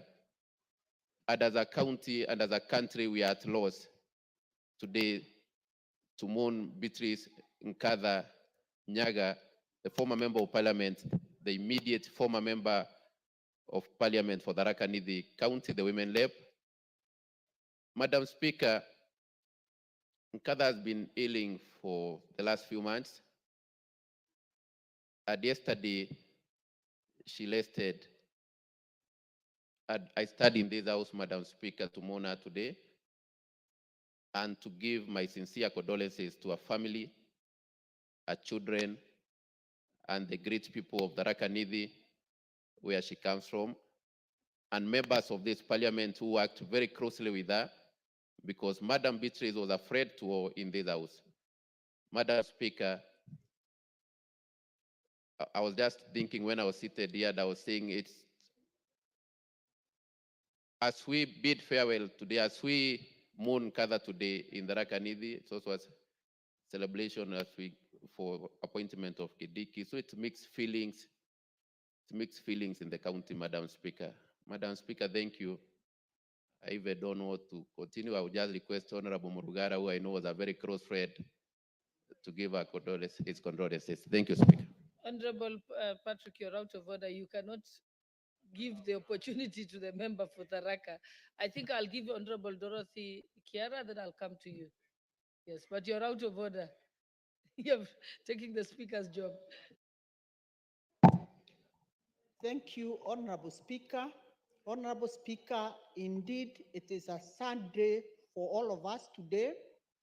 And I want to join my brother, Honorable Patrick, and the entire Tharaka community and the women of this country in mourning Honorable Beatrice Nkadha. Honorable Beatrice Nkadha was a woman of strength. She worked diligently as the first woman representative of Tharaka Nithi, where she was referred to as Mama County. She served the women, the vulnerable, and the rest disadvantaged in the community with a lot of dedication and zeal. Honorable Speaker, I want to say it's a sad moment for the country and more so for all of us because we know the great role that Honorable Beatrice Nkatha played during the 2022 general elections. Honorable Beatrice Nkatha, Madam Speaker, if you can remember from our clips, she was very committed to ensuring that this government comes to power and more so fighting for His Excellency the President. Even when the ground in our own community was so hostile that she was not able to mention anything else, she went on even when there was a lot of noise shouting, Ruto, Ruto, Ruto. We still remember her for that. Honorable Madam Speaker, I want to join the rest of the members of this House who served diligently with this beautiful soul, a lady who was very generous, a lady who put on a smile all the time, even when things were so difficult. And I want to say, may the gracious Lord rest our soul in eternal peace. Thank you. Member for Tharaka Nithi, Honorable George Murugara.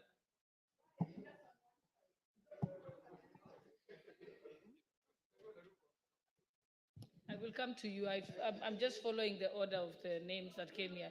I can see Honorable Mishi Mboko is next. Yes.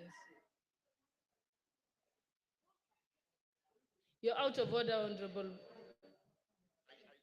Proceed, Honorable Member for Tharaka. Thank you. Thank you very much, Madam Speaker.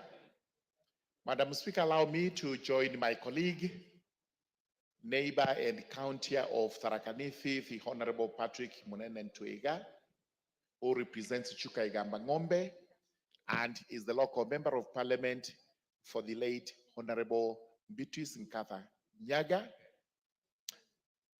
May I join him on behalf of the people of Tharaka constituency, Tharaka Nithi County, and all the well-wishers of the country as we relay our unreserved condolences to the family of the late Beatrice Nkatha.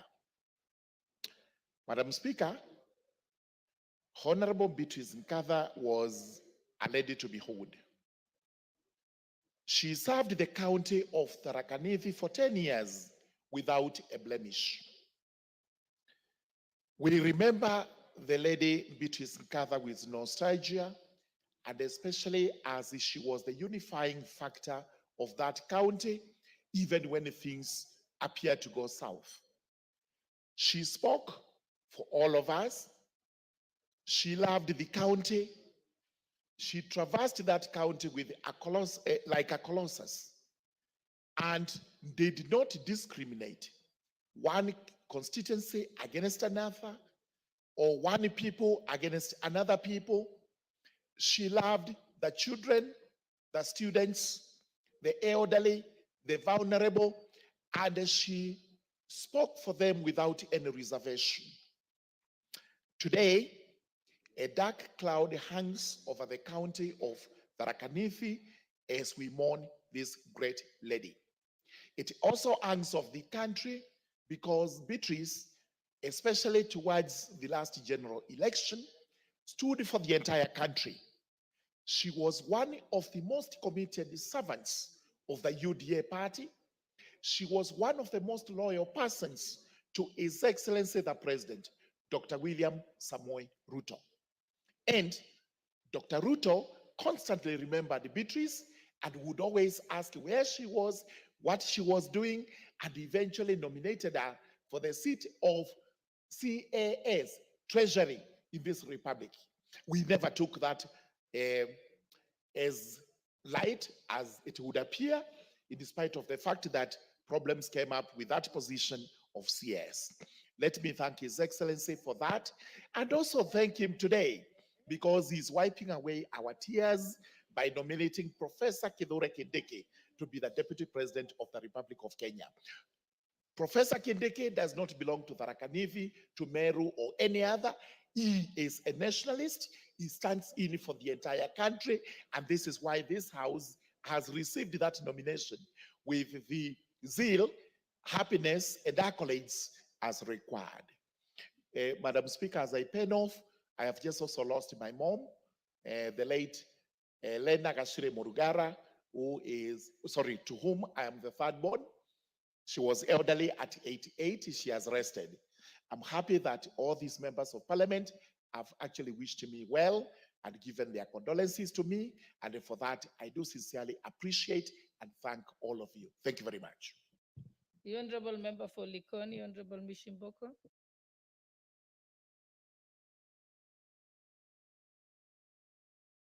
Mike. Asante sana Bi Speaker, na mimi nachukua nafasi hii kwa niaba yangu, niaba ya eneo bunge langu la Likoni na niaba la watu wa Mombasa niweze kutoa risala zangu za rambirambi kwa mwenda zake dada yetu Beatrice Nkantha, na niseme Mheshimiwa Beatrice tulikuwa naye katika bunge hili la kitaifa na alikuwa kiongozi shujaa sana, kiongozi ambaye alikuwa anapenda watu sana, kiongozi ambaye kila wakati ukimwona alikuwa na furaha na bashasha, kiongozi aliyekuwa na msimamo thabiti wa kutetea chama chake na kutetea kiongozi ambaye alikuwa ni wa chama chake. Na tulikuwa tunajua dada yetu ataweza kuingia katika ule uongozi ule tulikuwa tunaita Kiingereza kwa ufupi CAS, lakini kwa yale mambo yaliyotukia hakuweza kufika hapo. Tunasikitika sana, hata nimetamatishwa kusikia kwamba alikuwa amegonjeka kwa muda mfupi, takriban kama miezi miwili hivi. Tungekuwa tumejua, haswa sisi kama kina mama, tungeweza kumtembelea na kuweza kumwombea dua ili Mungu ampatie afueni. Lakini tunajua sisi tulimpenda, lakini Mwenyezi Mungu amempenda zaidi. Mheshimiwa Beatrice, wakati mmoja tulikuwa naye katika kamati moja na tulikuwa karibu sana na yeye, na nilipenda sana mavazi yake. Wakati akivaa alikuwa mama maridadi sana. Hata utaona kile kibeti anachobeba, viatu anavyovaa, nguo anayovaa, yote itakuwa inawiana. Yani alikuwa mama ambaye ni mtanashati sana sana, na alikuwa mama ambaye hana fujo na mtu wala hana dhiki na mtu.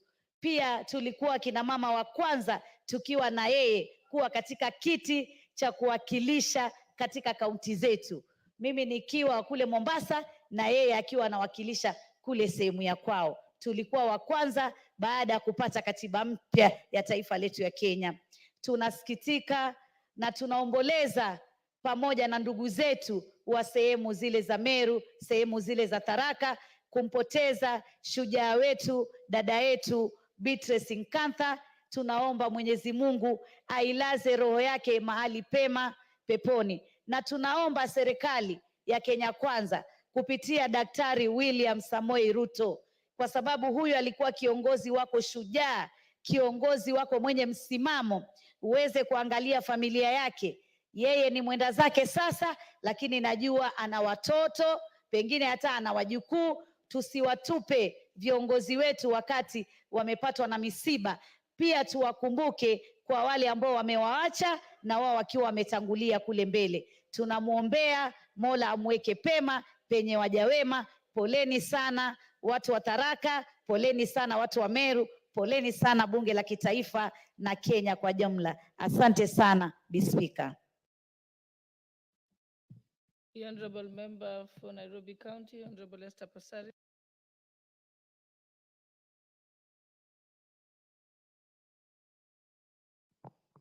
Thank you, Madam Speaker, for giving me this opportunity to speak.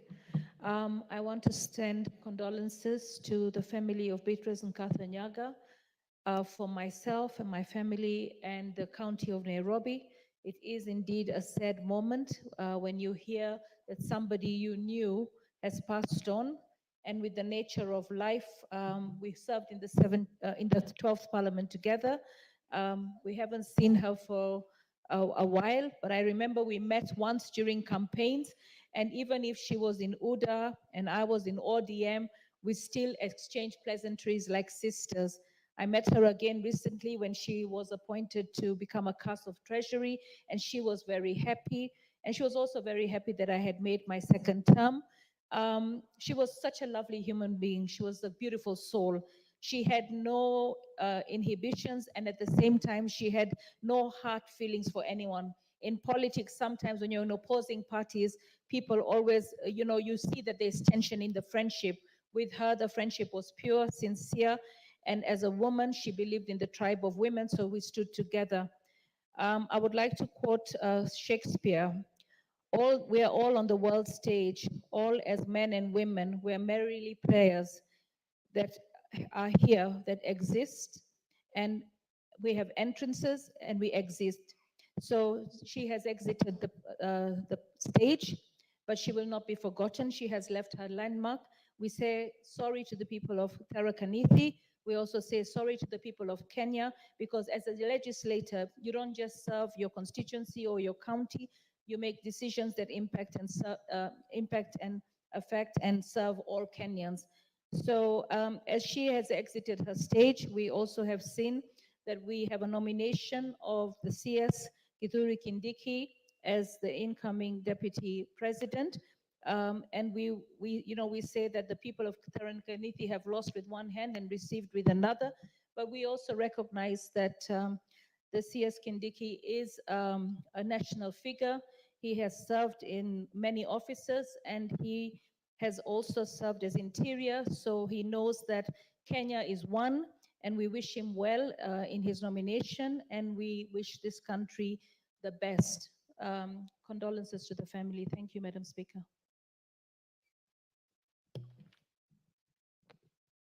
Honorable members, because I think we need to close this.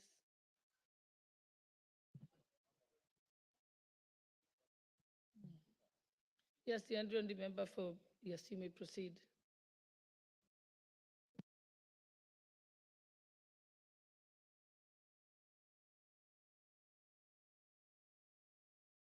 Yeah, I'll give you the member for Tharaka. I'll give you after. You may proceed first, Double N. Thank you, Madam Speaker, for giving me this opportunity to send my condolences to the late Mheshimiwa Beatrice Gather from Tharaka Nithi County. I know her personally. We have met in many occasions. Even during the last 2022 campaigns, we were with her in many, many meetings. And it saddens us this morning to hear about the demise of Beatrice Gather. We are here to give our sincere condolences to the family, the children, and the whole community of Tharaka Nithi County for losing such a soul who was a kind person. She was a generous person. And above all, she was very smart, even at heart. I represent Embu County as women rep, and I know she was one time the women rep of Tharaka Nithi. And as women rep in this house, this August house, we are saddened to lose one of us. And we can only pray that indeed the Kenya Kwanza government, the UDA fraternity, and the entire house, that we shall stand with her and the entire family as we remember her and the entire family. May our soul rest in eternal peace. Thank you. Honorable Nduyo, member for Tharaka Nithi, you'll be the last one. Thank you, Madam Speaker, for this opportunity. Madam Speaker, I've been outside trying to draft something better to present this afternoon, but luckily I got that my colleague has presented this statement to us. Madam Speaker, today is a Sunday and happy day for Tharaka Nithi. Mixed feelings. Madam Gather is my predecessor. A lady that I valued, a lady that I honored. When I decided to vie for the seat of woman rep, I was so confused on how I will go about it, because she was like a mentor to me. That's why I even tell my people that I've not come to compete with her. I'm coming to continue from where she stopped. Alende who had been honored, a professional printer that I worked with the provincial administration for close to 26 years. Alende who didn't know the poor and the rich. Alende who left indelible marks so many indelible marks in Tharaka Nithi County. Madam Speaker, we are sad. Madam Speaker,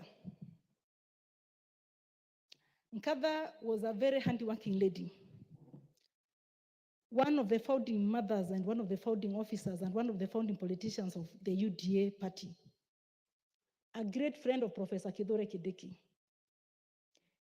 I expected her to be here today with us, to be the leading mother to celebrate this joy that is in Tharaka Nithi today. But unfortunately, Madam Nkatha is not there. We are celebrating this great day, yet we are mourning. I've just talked to the son. It's so sad. But pray that God may give us peace, that God may comfort the people of Tharaka Nithi County, that God may comfort her family. We loved her. May her soul rest in eternal peace. Thank you. So, honorable members, let us rise and for a moment of silence in honor of our departed colleague, Honorable Beatrice Kathanganga.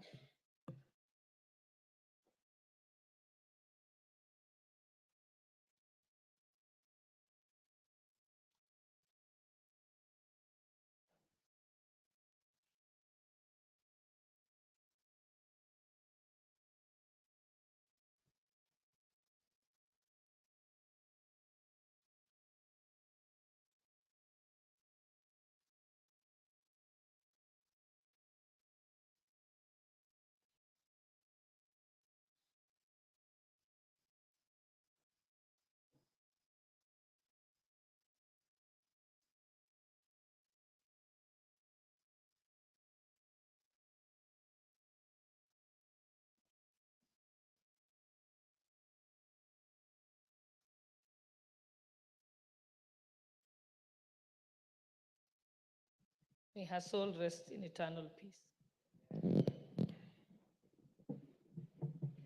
Next order.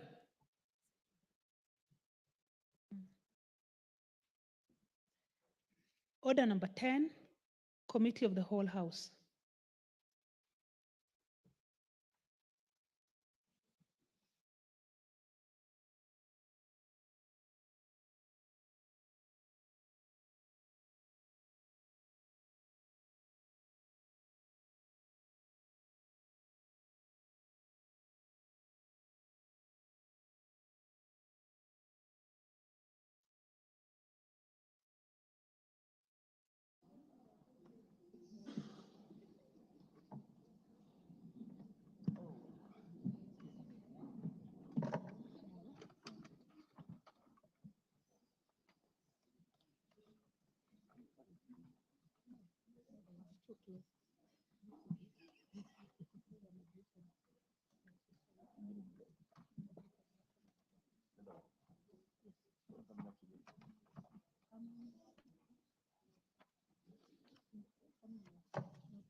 Honorable members, order. Honorable members, this is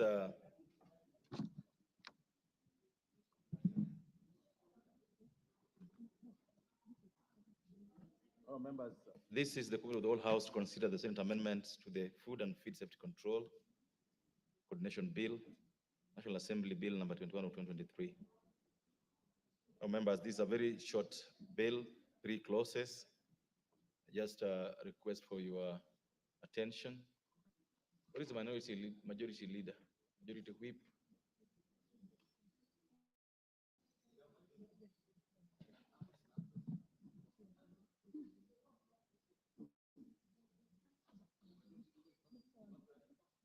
The chairperson for Agriculture Committee in the House.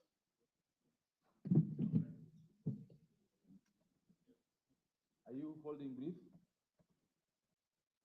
Are you holding brief for him? Yes, Oh, Chair. great. Oh, great. Thank you. So let's proceed then.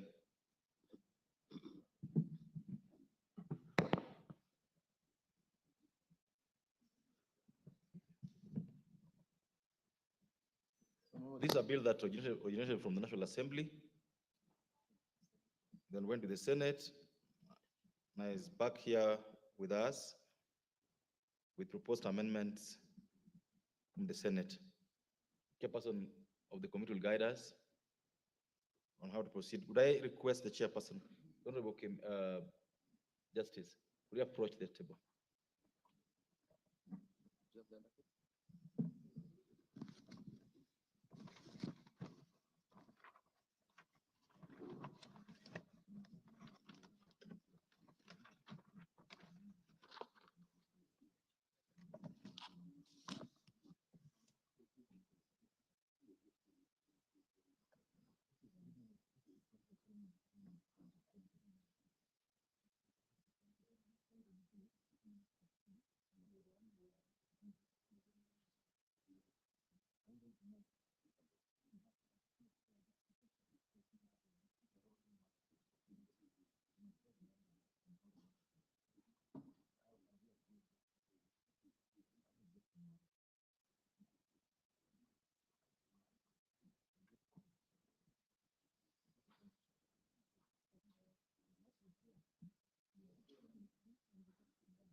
Honorable Justice Kemei.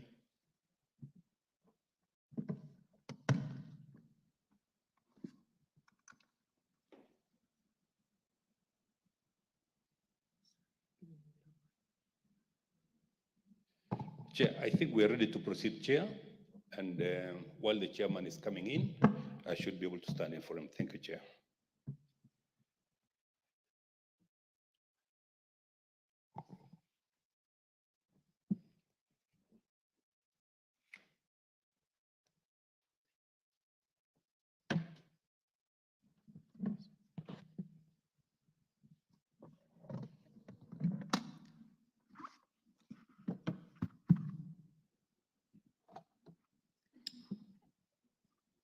Senate amendments to clause 22.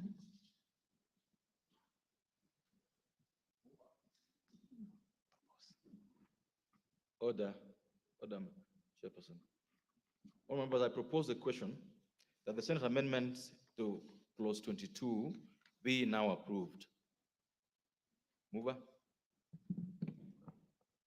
Chair, we looked at the amendment from the Senate, clause 22, and the Chair, after discussing and seeing the merits of the amendment from the Senate, we as a Committee of Agriculture decided to approve the amendment from the Senate.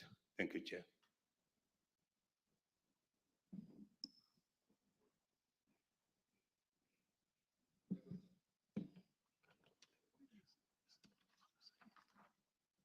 I would allow any interventions if there's any. Members, I now put the question.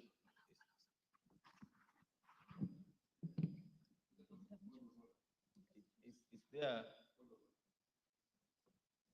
Yes, Honorable. Thank you, Honorable Chair. Would the chair of that committee please explain the amendments, just for the sake of the public and this house?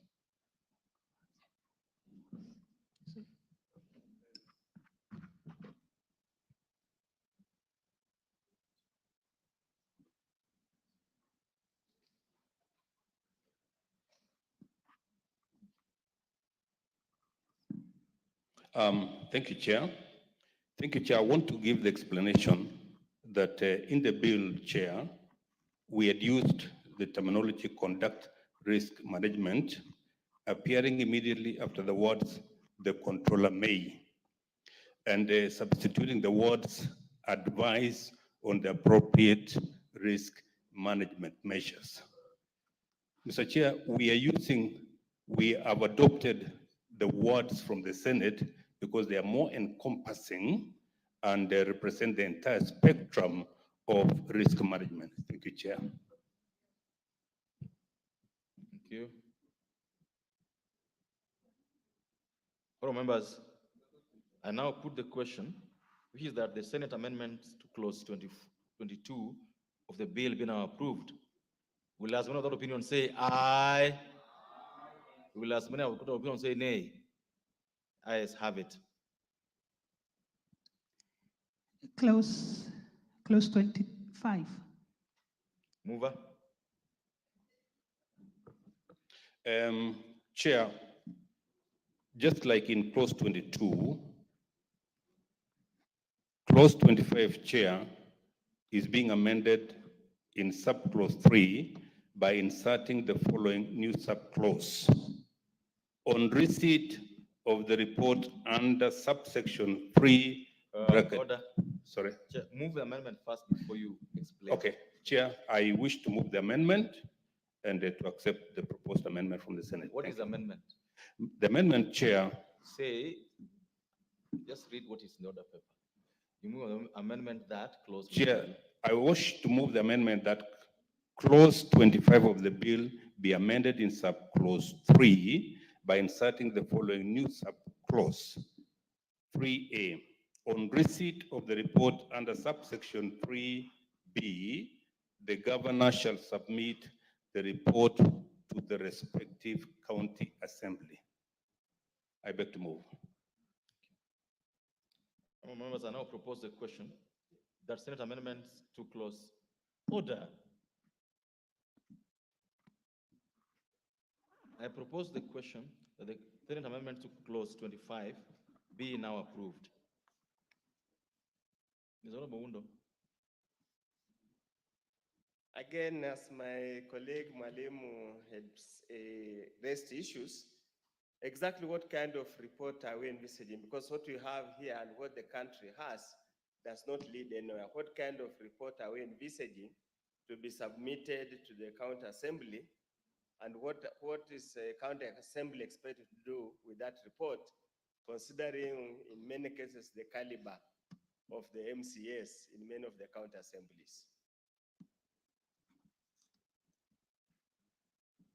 Yes, Honorable Justice Kamai. Chair, I want to explain, Chair, that as per the laws of the land, we would not expect the governor to submit any report unless it is authorized by the respective county assembly. So we are basically agreeing, Chair, that it should go through the county assembly before it is passed. Thank you, Chair. Honorable Tuku. Thank you, Chair. I wish to support this amendment for simple reason that members of county assembly are representatives of the people. And indeed, if any report emanates from whatever quarter, needs the approval, ratification and approval by county assemblies. We are talking of a very important bill here, Food and Feeds Safety Control Coordination Bill. Chair, I come from an agricultural constituency where we do dairy farming, and we have so much of an unregulated feeds coming from manufacturers. Because we know the kind of infiltration that can happen within the circles of animal feeds. But now, after any investigation or, certification of feeds, this report, if it's brought to the governor and he just approves, we'll be opening a highway maybe for corruption, for unscrupulousness, but with the approval of the assembly, who have direct mandate from the people to oversight, then they'll have an opportunity to interrogate and even do visits and even involve certification bodies like KEBS to make sure, or Food and Drugs Authority, just to make sure that whatever feeds that are getting to our farmers are up to standards and in the best international standards. Therefore, Mr. Speaker, Chairman, I support this amendment. Thank you. Thank you. Members, I now put the question that the Senate amendments to clause 25 be now approved. Will, as many other opinion say aye? Will as many of not want to say nay? Ayes have it. Senate amendments to the first schedule. Mover. Chair, I wish to move that the first schedule be amended by inserting the following new items immediately after item number 3. Each county government department dealing with matters relating to agriculture, that is 3A, Chair, and then 3B, each county government department dealing with matters relating to health. Chair, we propose to reject this amendment because the moment we forward, Chair, issues to the county government, we will not be going down to various departments. We'll just be giving the matters to the county government, and then the county government will deal as per the authorization they have. Thank you, Chair. Members, I now propose the question that the Senate amendments to clause to the first schedule of the bill be now rejected.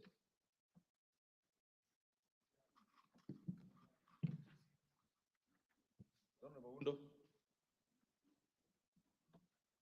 Chair, I totally concur or agree with the committee. I think at times the county governments overreach themselves. These two small departments they have that have got no value at all to the lives of the people shouldn't be involved in very complicated matters like this. Once we have given once it has gotten to the county, the small department, they have no budget. It's only their own employment bureaus that have got no technical ability to deal with this matter.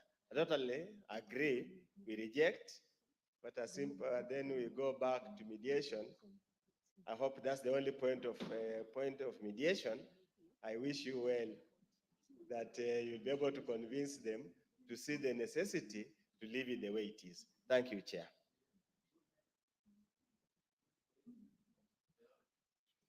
Yes, Honorable Bai. Honorable Chair, I wanted to add my voice on the proposal before we approve it. Chair, we know agriculture is the backbone of our country. And formerly, before devolution, whoever was in the country would tell there was some serious activities to do with agriculture on the fields. Officers who had been sent there, supporting farmers, having vehicles, having motorbikes. But today, Chair, after devolution, agriculture is not as much supported by the county governments the way the national government used to support agriculture before devolution. Chair, moving, if we take this direction for another 10, 20 years, this country may start borrowing unnecessary or foodstuffs, which we have never thought Kenya could run out of, especially beef. We can see the industry of livestock in agriculture is much affected. There are no extension officers. You find some counties with counties, I don't know which county up to this far has ever employed, a veterinary officer. Today they are using public health officers to inspect meat in the towns, and the same public health officers cannot be used as field extension officers for agricultural businesses. So, Chair, I would urge the counties to be more vigilant because they are carrying a very important role of feeding this country. And as we empower them, they should take up their role with strength. Thank you. Honorable Tuku. Thank you very much, Chair. I also want to support this amendment, but still give my voice, Chair, on the issue of feeds, because this is what we're trying to do in empowering the relevant county government departments dealing with matters relating to agriculture. And, Mr. Speaker, the issue of standards and certification is quite an important matter to this country today, because the world is becoming a global village whereby we are now becoming borderless in as far as import and exports are concerned, in as far as competitive and comparative advantage is concerned, whereby now countries will have to trade. We have this slogan that let's go trade, let's exchange goods, let us enjoy each competitive advantage and comparative advantage, Mr. Speaker. And setting the standards is what I would call panacea to what we want, where we want to go. Mr. Speaker, the issue of feeds is quite an interesting matter in this country. If there's no regulation, we cannot trade, because we'll not be able to export, especially our beef or mutton or our products, agricultural products, to other countries. And therefore, Mr. Speaker, empowering departments in county governments by legislation is the way to go. We've had exporters trying even to create quarantine centers so that then they can put their animals in certified areas, but without legislation. With this legislation, Mr. Speaker, then it means a farmer in Kinangop, a farmer somewhere in Kwale, a farmer somewhere in Kajiado can, without belaboring, be able to export their stuff without further certification. And therefore, Mr. Speaker, I support this amendment. Thank you, Mr. Speaker. Thank you. The Honorable Kemei, take your seat. Honorable members, we order. The Honorable Engineer Oscar Sudi, can you take your seat? The Honorable Engineer Oscar Sudi, can you take your seat?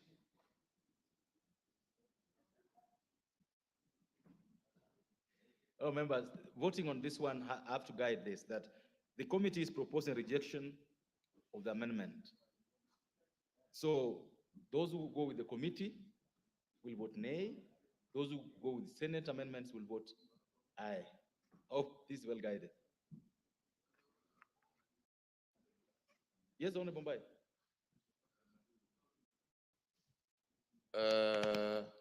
Maybe the honorable member standing in for the chair could indicate the initial proposal of the committee and the proposed amendments by Senate, just to refresh your mind. That was long done. That is what we just finished.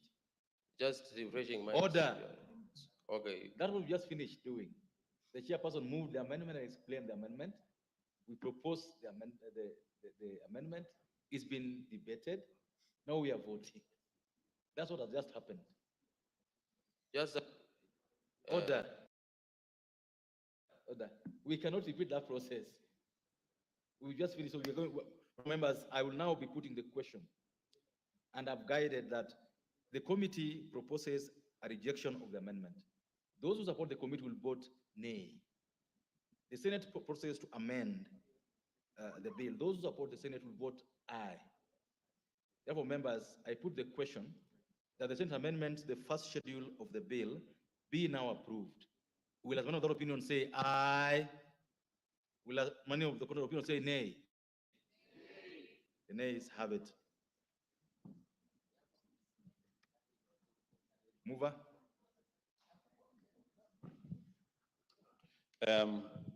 Thank you, Chair. Honorable Chairman, I beg to move that the committee do report to the House its consideration of the Senate amendments to the Food and Food Safety Control Bill, National Assembly Bill number 21 of 2023 and its approval thereof with amendments. Thank you. Thank you, honorable members. I therefore put the question, which is that the committee to report to the House is consideration of the Senate amendments to the Food and Feed Safety Control Bill, National Assembly Bill number 21 of 2023, and its approval thereof with amendments. Will, as another opinion, say aye? Will, as many of the counter opinion, say nay? The ayes have it.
Chairperson,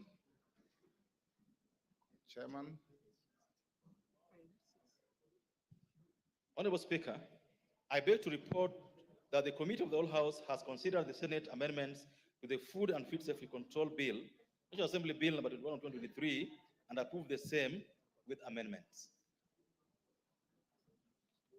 Mover.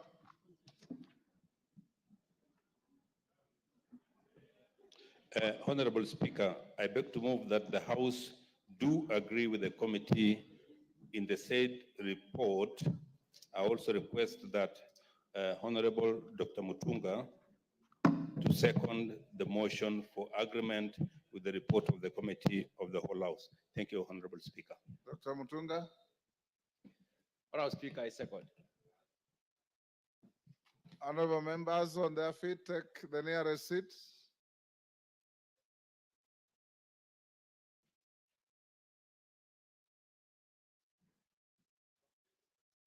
Take the seat, Bashir. Kindiki, take the nearest seat. Where is the nearest?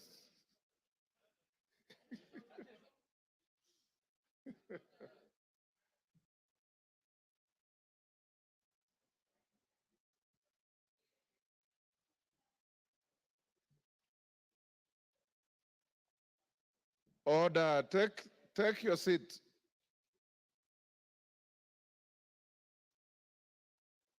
Honorable members, I propose the question, which is that the House do agree with the committee in the said report.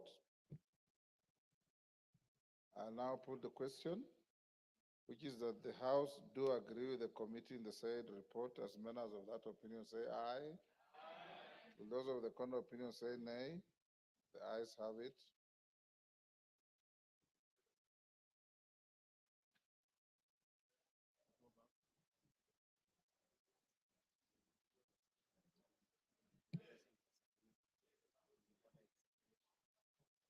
Honorable members, like I did indicate to you earlier, following the meeting of the House Business Committee, authority was given to prepare a supplementary order paper which the clerk has prepared, the speaker has approved for circulation, and is now available to you.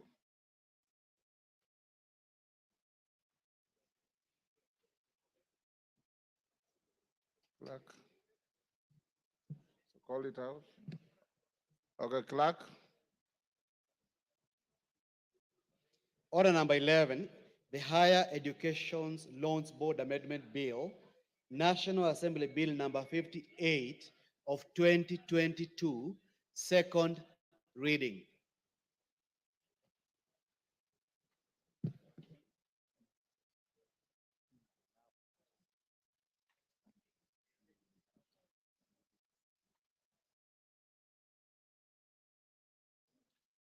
Joyce Kamene, is she in the house?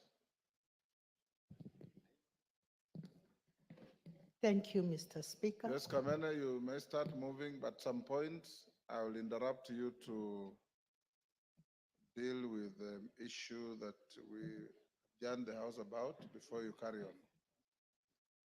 Thank you, Honorable Speaker. I wish to move the amendment on the Higher Education Loans Board Amendment Bill number 58 of 2022.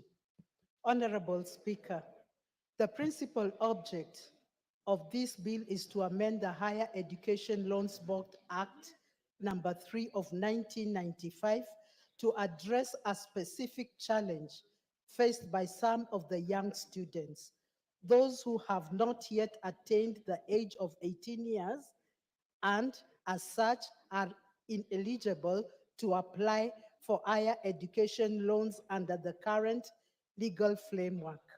However, Article 27(4) of the Constitution 2010 on equality and freedom from discrimination outlines that the state shall not discriminate directly or indirectly against any person on any grounds, including age.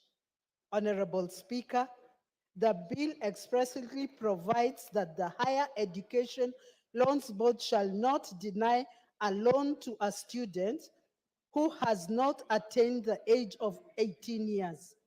This provision recognizes that many students complete their... Joyce, for the record, you should have started by saying, Mr. Speaker, sir, I beg to move, then you read your bill, be now read a second time. Then you go on with the good things you're saying. Mr. Speaker, Honorable Speaker, I wish to move. I beg to move. I beg to move the bill for the second time. Read the whole bill. I beg to move that the Higher Education Loans Board Amendment Bill, National Assembly Bill number 58 of 2022, be now read a second time. I beg to move that the Higher Education Loans Board Amendment Bill of number 58 of 2022 be read for the second time. Honorable Speaker, the principal object of this bill is to amend the Higher Education Loans Board Act number 3 of 1995 to address a specific challenge faced by our young students, those who have not yet attained the age of 18 years, and as such are eligible to apply for higher education loans under the current legal framework. However, Article 27(4) of the Constitution 2010 on equality and freedom from discrimination outlines that the state shall not discriminate directly or indirectly against any person on any grounds, including age. Honorable Speaker, the bill expressly provides that the Higher Education Loans Board shall not deny a loan to a student who has not attained the age of 18 years. This provision recognizes that many students complete their secondary education early and deserve the same opportunities for financial support to their older peers. Honorable Speaker, the students under the age of 18, the bill introduces the requirement that their parents or guardians must be co-signatories to the loans agreement. This ensures that there is legal responsibility and accountability for the loan, protecting both the student and the board, while allowing access to loan for eligible students. Honorable Speaker, Article 43(1)(f) of the Constitution of Kenya on economic and social rights states that every person has a right to education. This guarantees every person the right to education. By removing age-related barriers to accessing higher education loans, the bill seeks to enhance this right, ensuring that all students, regardless to age, have an equal opportunity to access financing to their university education. Honorable Speaker, in addition, Vision 2030 and aims to transform Kenyans into middle income country by enhancing access to education and ensuring an educated workforce capable for driving economic development. By removing barriers for students under 18, the bill supports Vision 2030's goal for increasing access to higher education and producing a skilled, competitive workforce. Honorable Speaker, the amendment is also crucial in allowing students who have not yet received their national identification cards to still apply for higher education loans. This removes a significant barrier for many students and ensures that every eligible student can pursue higher education regardless to their age or ID status.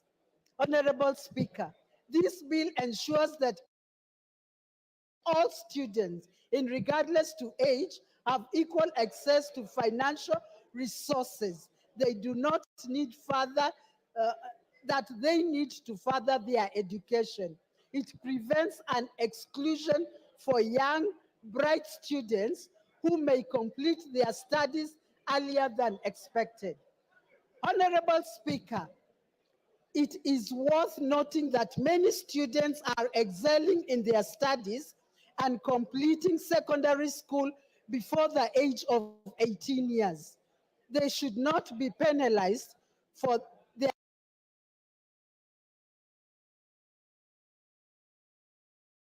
academic success by being denied access to financial aid. This amendment will ensure that the system recognizes and supports their efforts. Honorable Speaker, moreover, the amendment strengthens HELB's mandate by adapting the policies to better service for changing educational landscape, ultimately enhancing the effectiveness and relevance of National Students Loans Program. Honorable Speaker, I conclude this amendment is essential in ensuring fairness and inclusivity in our education system. It addresses a long-standing gap and ensures that every deserving student, regardless to age, has access to financial support for their education. It may be said it has been said times without that education is an equalizer. I urge members of this House to support this bill and ensure swift passage for the benefit of our young students and the future of our education system. Honorable Speaker, I beg to move and request Honorable Ounda to second. Honorable. Oundo. Thank you. Order, Honorable Undo. Order, members. Honorable Undo, hold your horses. Okay. Take your seat. Order, honorable members. Honorable members will hold the bill at order number 11 that has been moved by the distinguished member from Machakos County, Honorable Kamene. Oundo, you'll second after we dispose of order number 12 on the supplementary order paper. Honorable members will proceed as follows. When order number 12 on the order paper, the supplementary order paper is read, the Speaker will give some short ruling on the points of order that were raised by several members this morning. Thereafter, you will have the division bell rung to call you to order for the vote. The House Business Committee has directed that voting will be by electronic process. Those of you who may not have your cards will be required to register with the clerks at the table so that everybody is voted. After the vote is cast and the results announced to the House, then we'll open to a few members who may wish to comment on the nominee that has been processed through the House. So call out order number 12.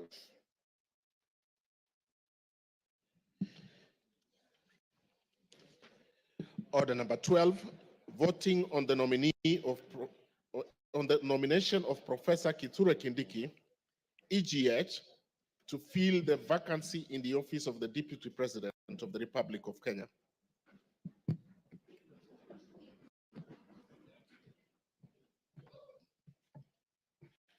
Thank you, honorable members.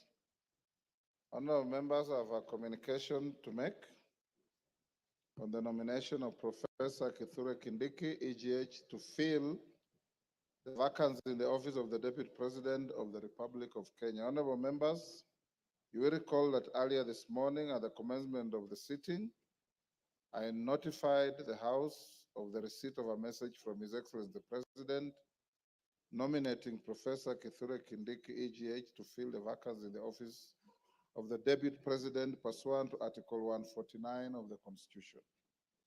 You will further recall, Mutuse, take your seat.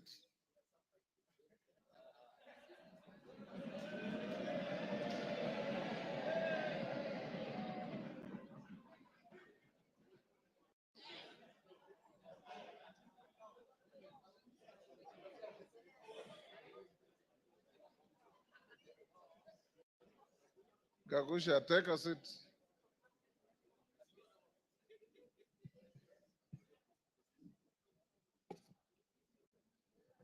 Honorable members, you may further recall that upon notification of the House, several members rose in their places and raised a number of issues for my guidance.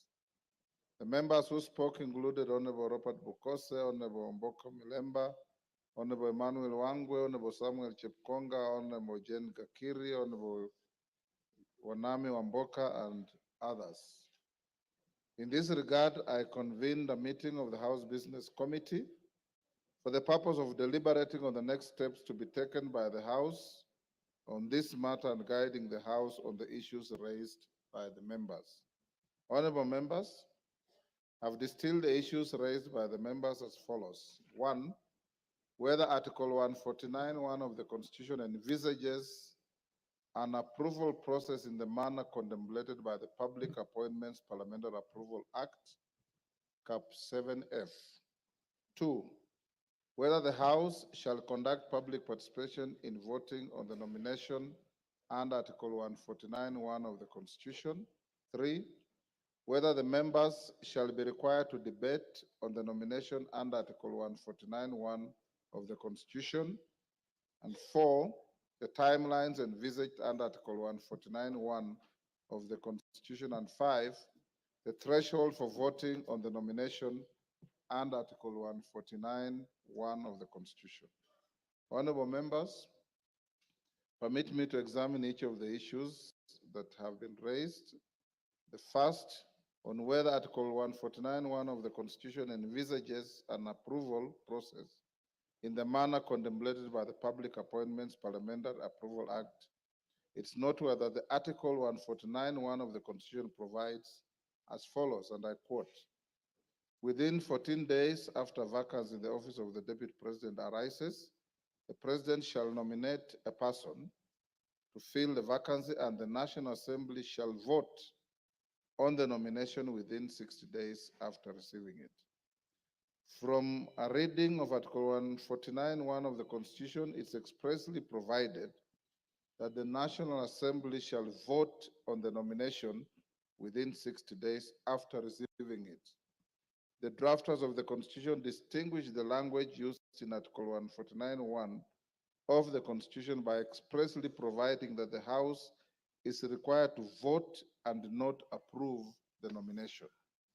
Indeed, this is to be distinguished from the provisions of Article 132(4) of the Constitution, which provides that the President shall nominate and with the approval of the National Assembly appoint and may dismiss the Cabinet Secretaries in accordance with Article 152, the Attorney General in accordance with Article 156, the Secretary of the Cabinet in accordance with Article 154, Principal Secretaries in accordance with Article 155, and High Commissioners, Ambassadors, and Diplomatic and Consular Representatives. Members of the bar, take the nearest seats.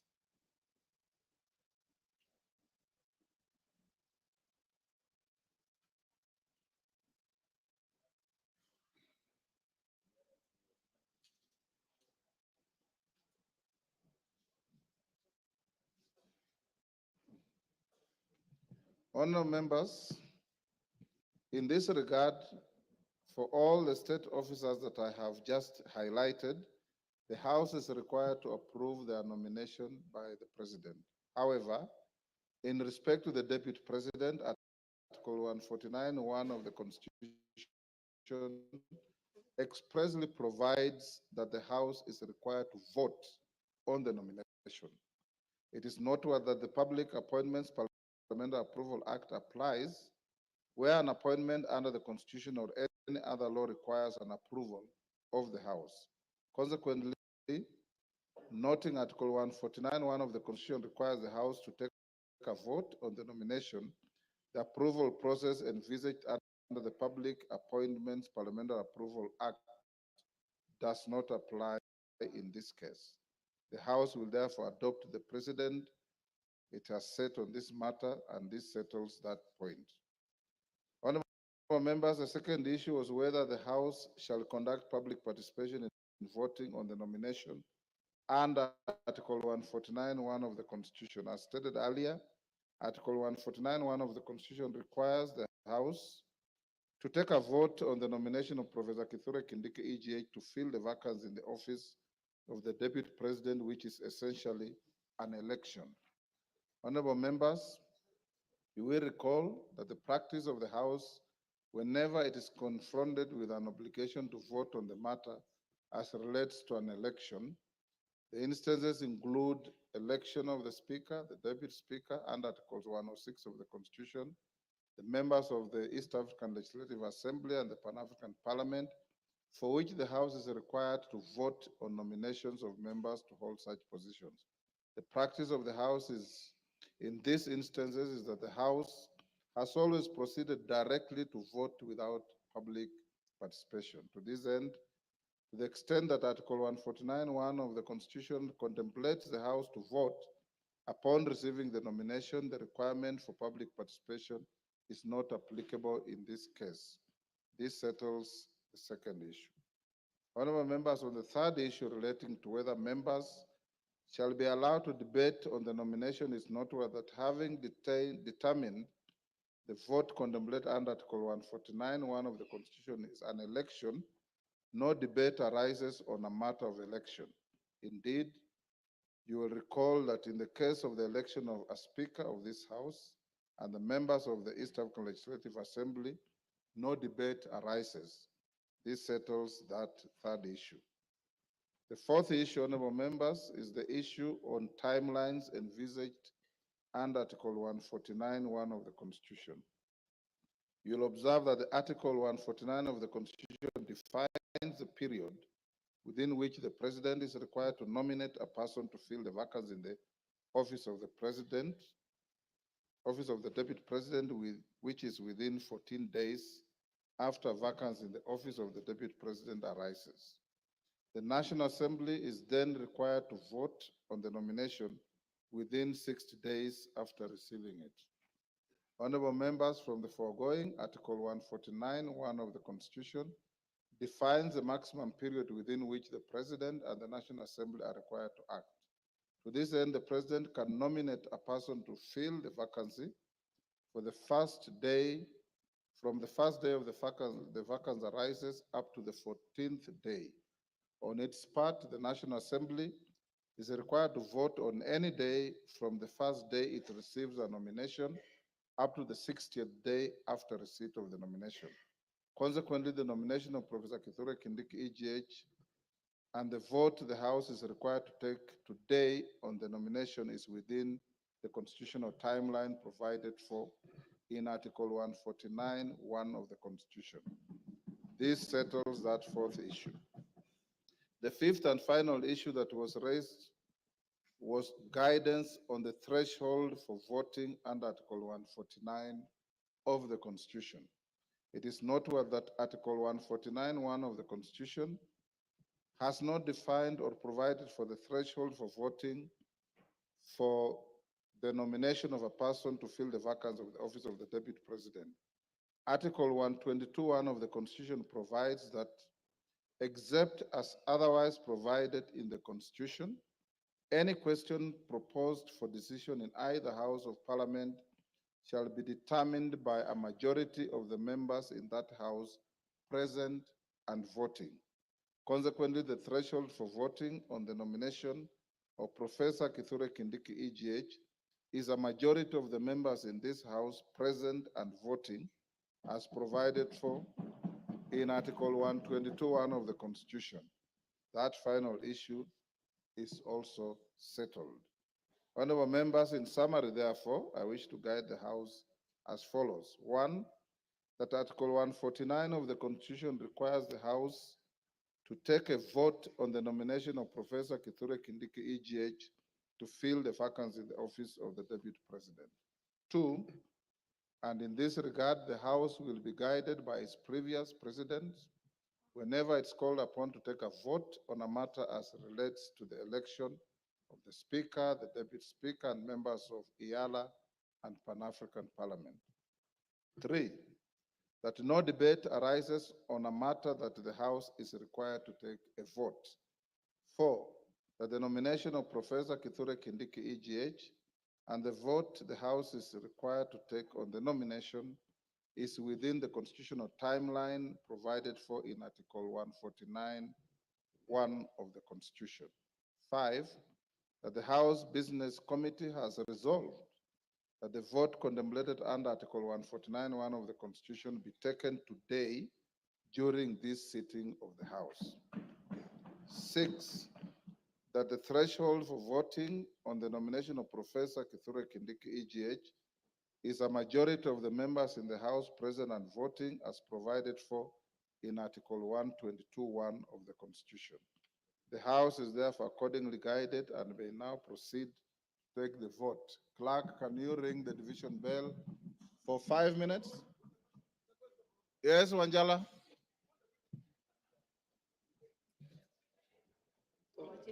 Wanjala? Yes, Mr. Speaker. As you have rightly said, that we will take a vote.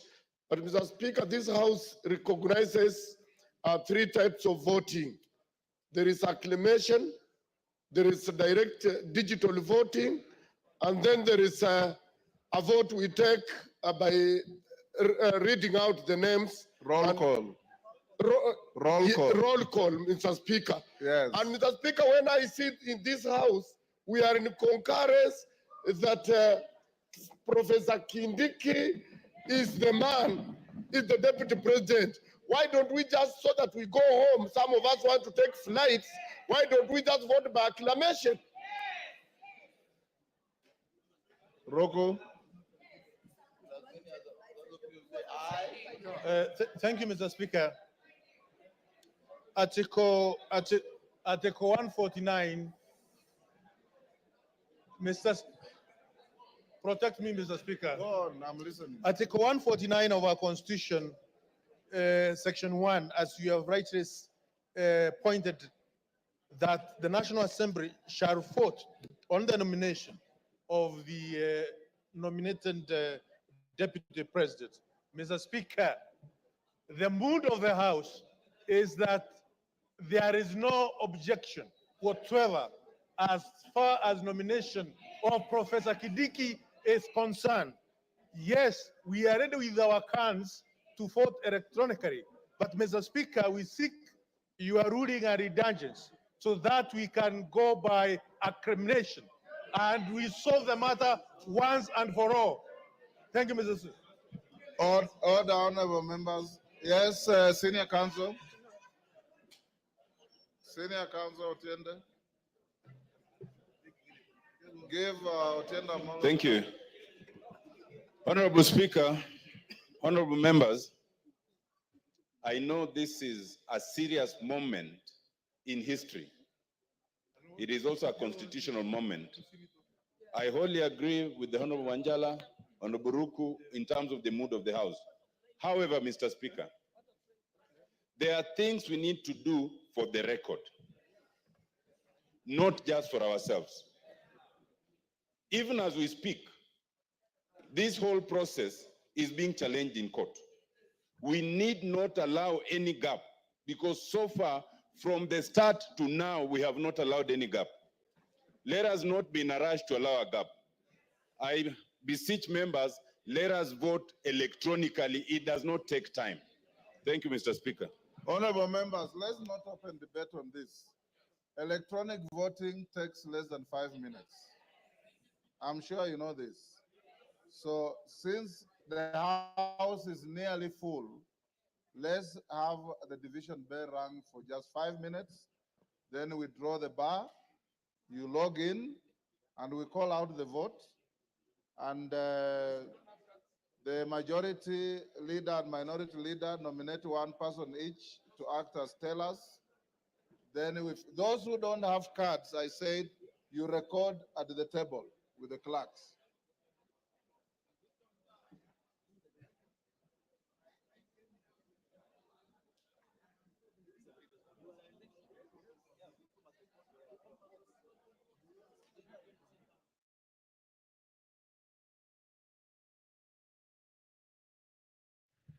You're watching live pictures from the National Assembly, where members of parliament are preparing to vote for the nomination of Professor Kithure Kindiki to fill the vacancy in the Deputy President's office.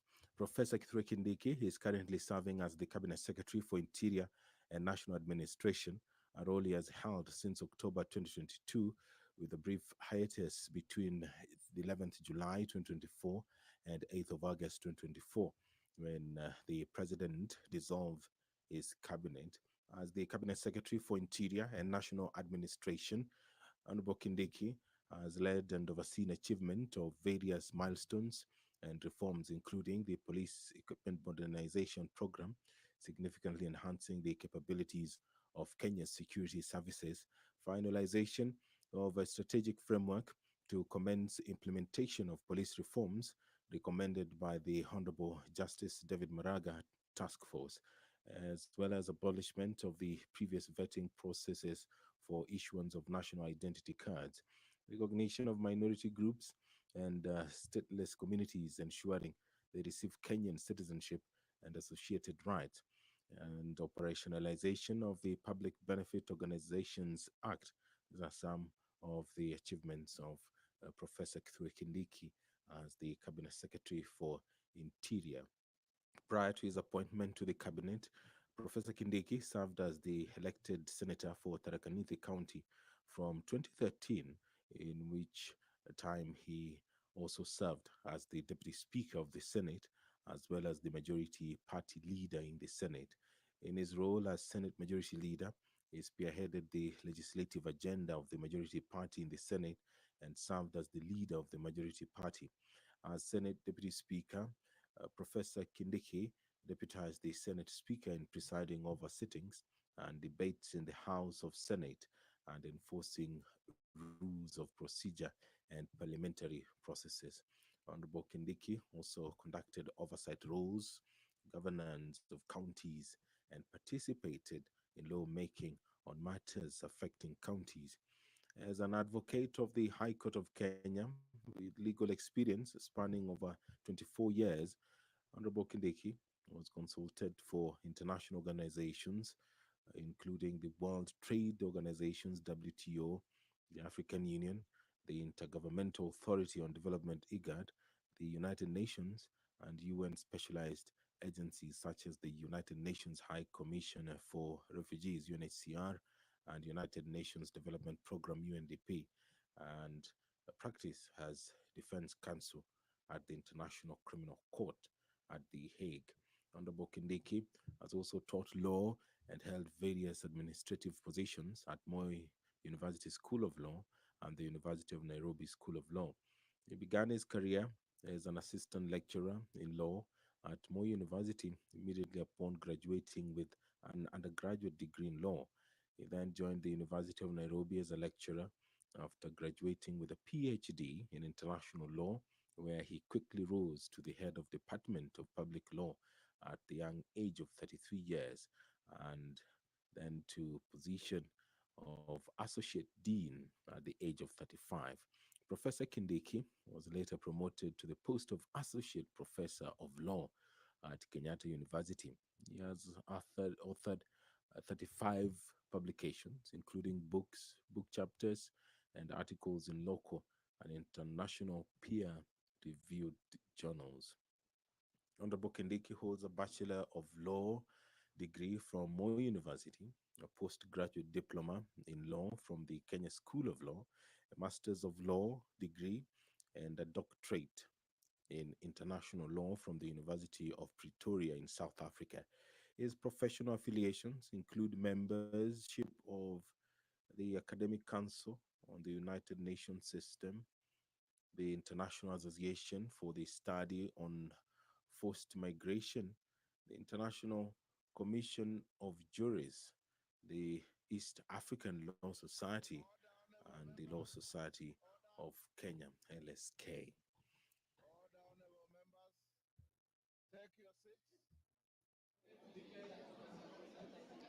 Take your seats. Sergeant, you may now draw the bar. Close the bar, sorry.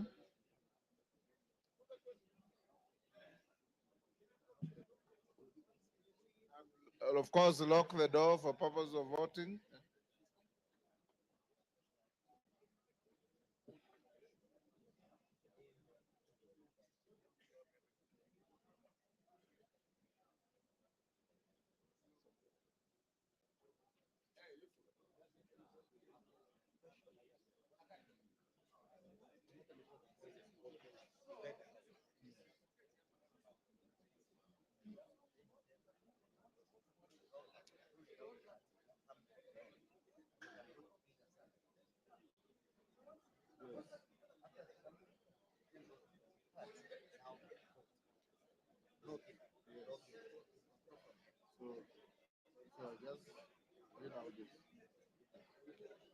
Order, honorable members.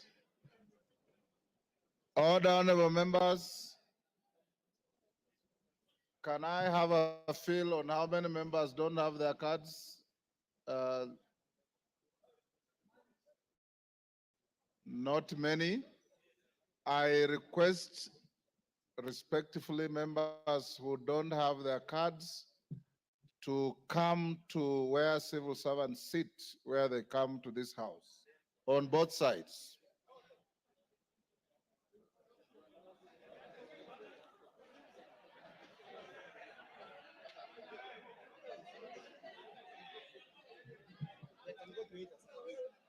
And you can go to either side, it doesn't matter, but get in there. Sergeant, give them way.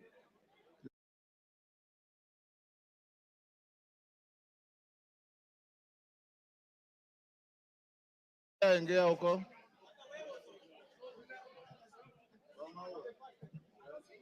Yes. Get to this side, honorable members without cards.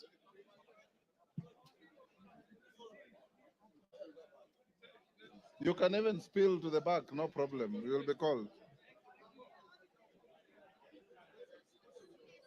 Catherine, if you have no card, move in. Yes.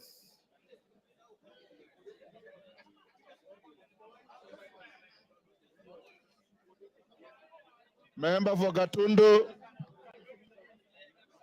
Member for Gatundu, complete your journey where you're going. Order, honorable members. Move this side. Evo Barra, you also don't have your card. Come this side. Now, honorable members, the question we are voting on is on the nomination of Professor Kithure Kindiki, EGH, to fill the vacancy in the office of the Deputy President of the Republic of Kenya. That is the question. Now log in. Take out your cards. Take out your cards. Log in.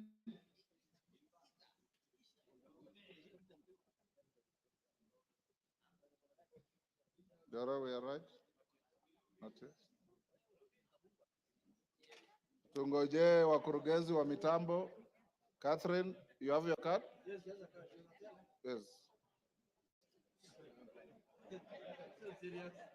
Who are the tellers?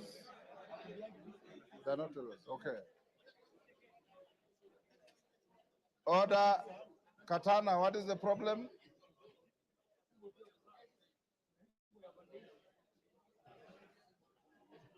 Tunangojea wakurugenzi wa mitambo. Jora, are we ready? Okay. Are we? Yes. It's not work. Then join this. Okay, members. Members who have logged in now vote.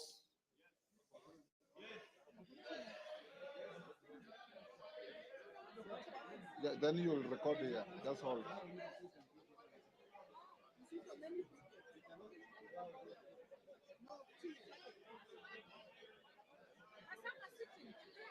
Yeah?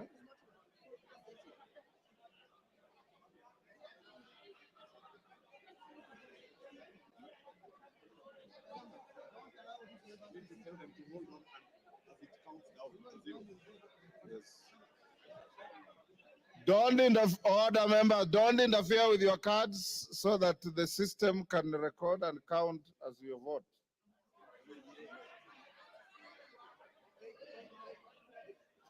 All.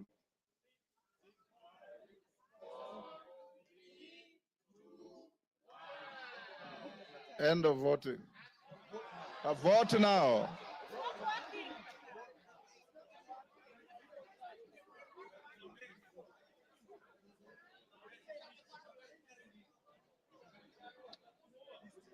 Order. Joro, what's the problem?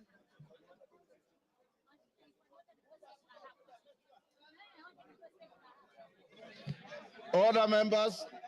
Let's repeat. Log out. And your rules require that you vote in silence. Log out. Log in. Yes.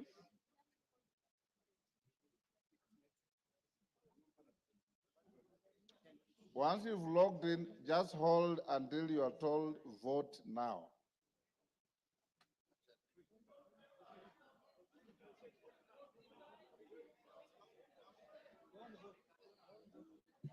Don't vote yet.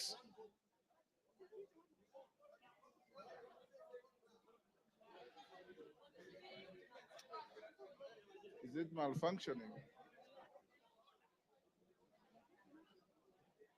Kirui, is it malfunctioning?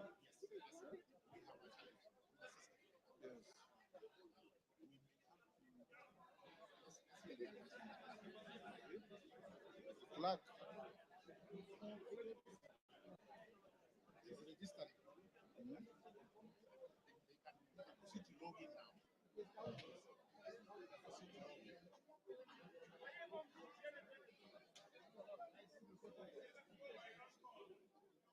Is it working?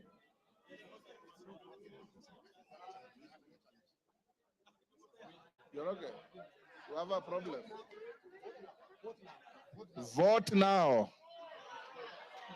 Vote now.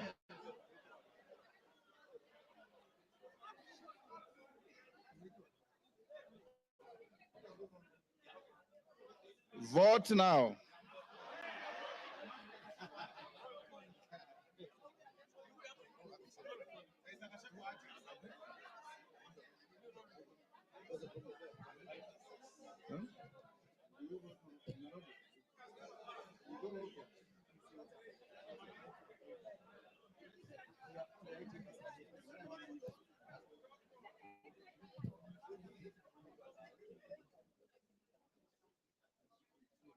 The IT man, what's the problem? Let's try one more chance. Then if it doesn't, we explore different opportunities.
Vote now.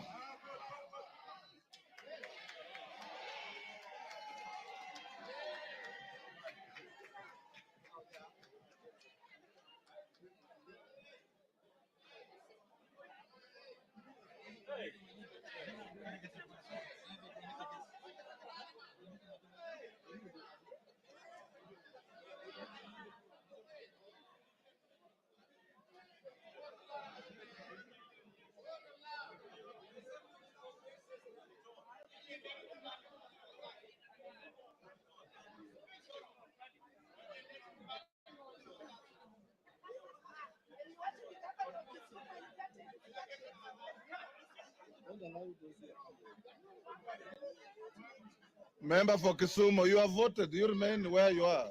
Eh? Pardon? Yes, it's done.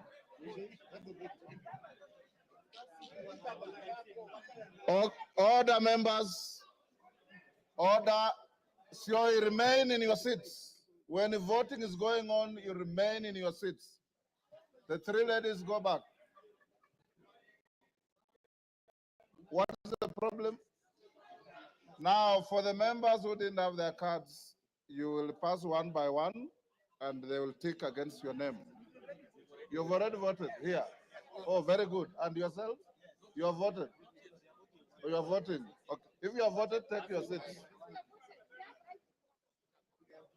Those whose equipment malfunctioned can come to the desk here and report to the clerk.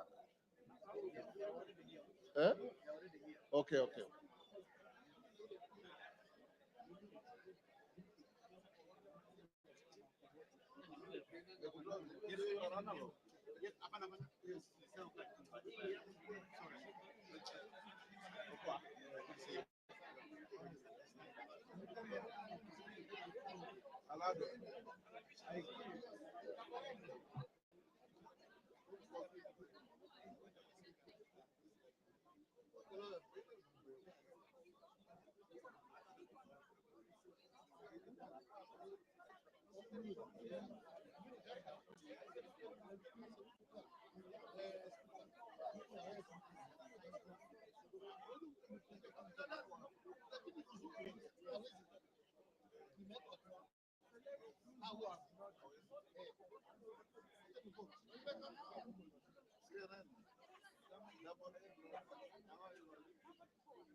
Good afternoon. You're watching live pictures from the floor of the National Assembly, where members are currently voting on the nomination of Professor Kithure Kindiki to fill the vacancy in the Deputy President's office.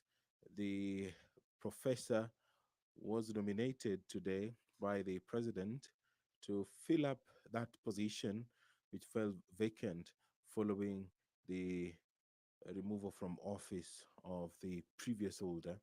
And Professor Kindiki is currently serving as the Cabinet Secretary for Interior and National Administration Aroli has held since October 2022, albeit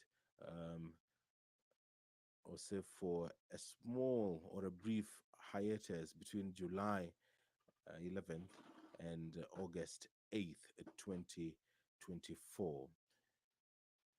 The Cabinet Secretary for Interior and National Administration has served under different capacities, among them the Deputy Speaker of the Senate, the Senator for Tharaka-Nithi County, and is currently serving as the Interior Cabinet Secretary.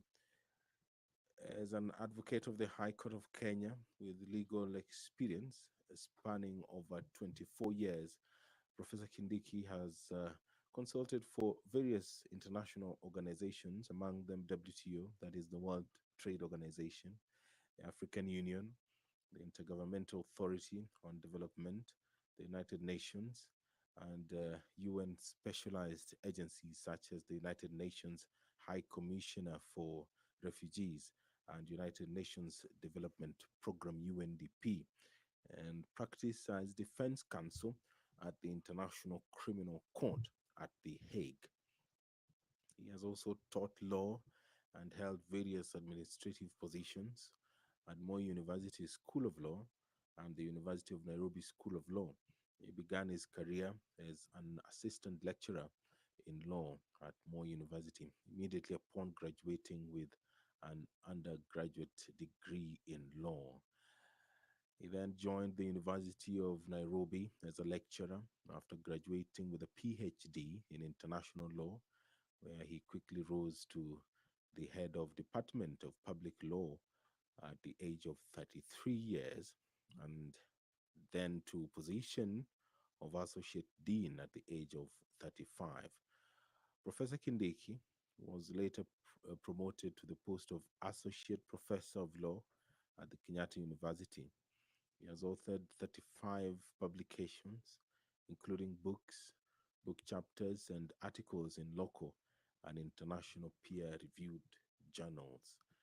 Honorable Kindiki holds a Bachelor of Laws degree from Moi University, a postgraduate diploma in law from the Kenya School of Law, a Master of Law degree, and a doctorate or PhD in international law from the University of Pretoria in South Africa. His professional affiliations include memberships to the Academic Council on the United Nations System, the International Association for the Study on Forced Migration, the International Commission of Jurists, the East African Law Society, and the Law Society of Kenya. In a couple of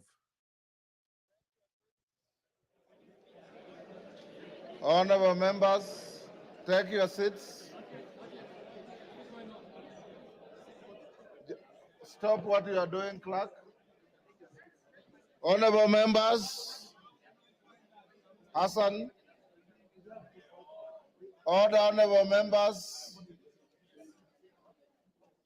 Honorable members, taking the cue from the submission of Senior Counsel Tienda Molo, whatever you do must be a record, must be impeccable, and must speak for itself.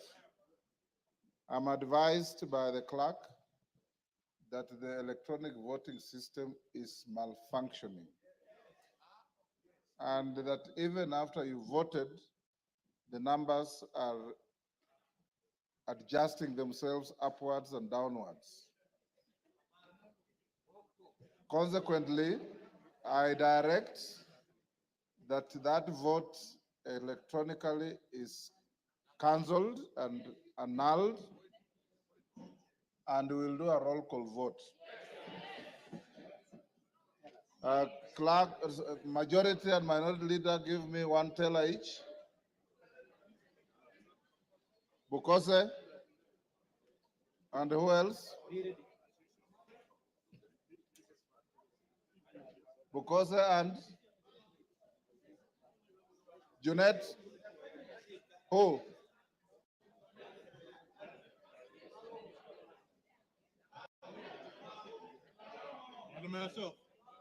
Okay. Bring to who? Zamzam. Yes. And who else? One more.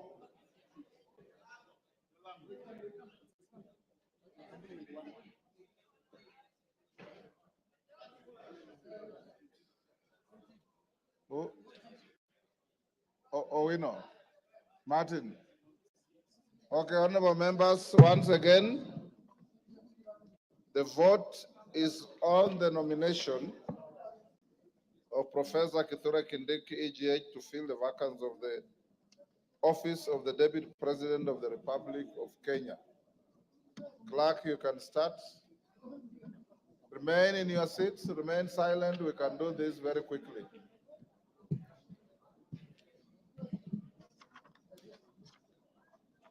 Be ready. Tell us what you say. Ready? Ready? Ready? Ainabkoi, Chepkonga Kiprono Samuel. Ainamoi, Langat Benjamin Kipkuri. Ainamoi, Langat Benjamin Kipkurui. Not present. Aldai, Kitani Marian Jebet. Alego Usonga, Atandi Samuel.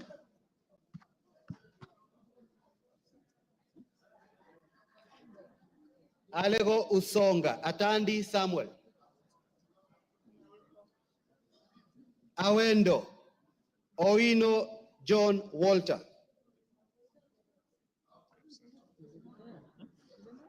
Bahati, Mrembo Irene Joki.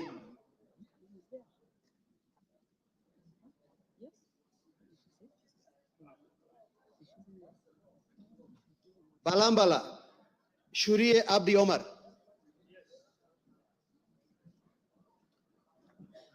Baringo County, Sergon Florence Jamatia.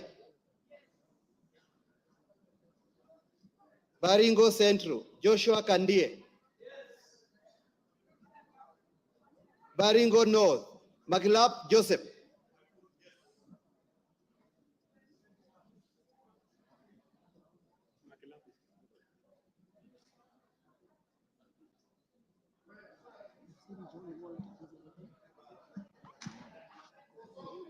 Yes.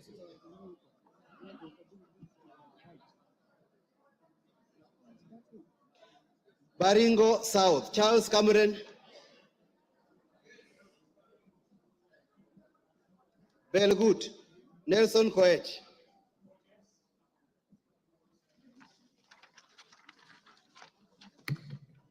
Bobasi, Innocent Obiri. Bobasi, Innocent Obiri. Bobasi, Innocent Obiri. Bamachoke Borabu, Obadia Nolfason. Barongo.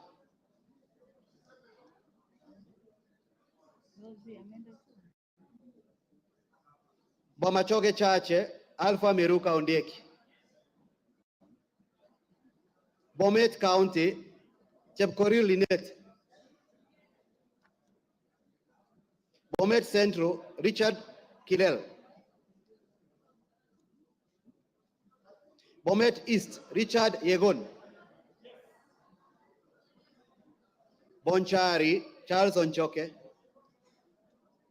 Bonchari, Charles Onchoke. Bondo, Gideon Ochanda. Bondo, Gideon Ochanda. Borabu, Patrick Osero.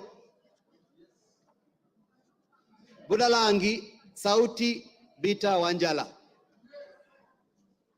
Bumula, Nelson Jack Wamboka. Bumula, Nelson Jack Wamboka. Bungoma County, Catherine Nanjala Wabilianga. Bungoma County, Catherine Nanjala Wabilianga. Bura, Ado Kuno, Yakub. Bura Ado Kuno Yakub. Bureti Kibet Komingoi Kirui. Busia County, Kadri Nomanyo. Butere Nicholas Tindi Mwale. Nicholas Tindi Mwale. Butula Joseph Oyula. Butula Joseph Oyula. Buri Muruidhania Rindikiri Mugambi. Centro Imenti Moses Nguchine. Changamwe Omar Mwinyi.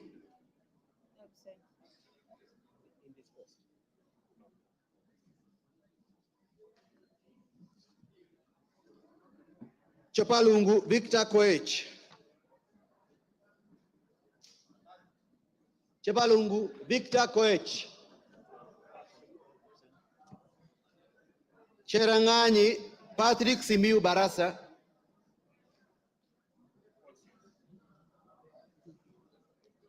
Chesume Paul Biego.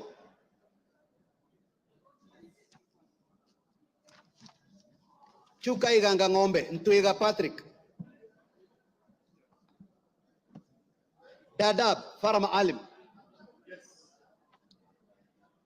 Dagoretti North Beatrice Elach.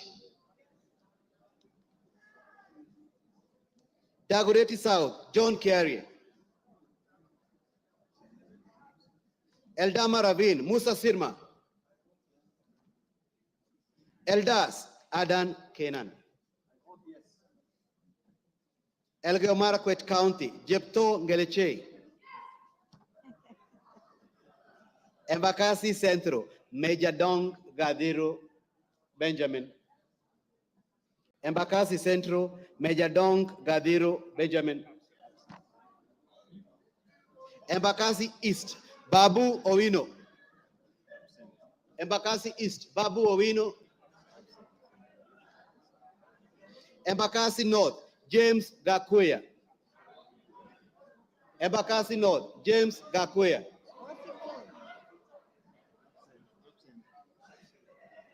Embakasi South Julius Mawade. Julius Mawade. Embakasi West Mark Samuel Mwenje Mureithi. Mark Samuel Mwenje Mureithi.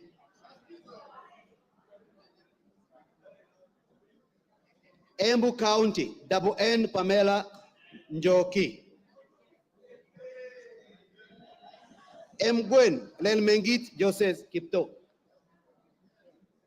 Mgwen Lelmengit Joseph Kipto. Emuhaya Omboko Milemba. Emurodikil Johanna Ngeno. Endebes Ukose Doctor.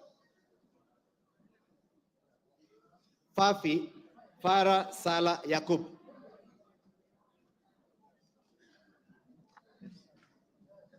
Funyula Wilberforce Oundo Ojambo.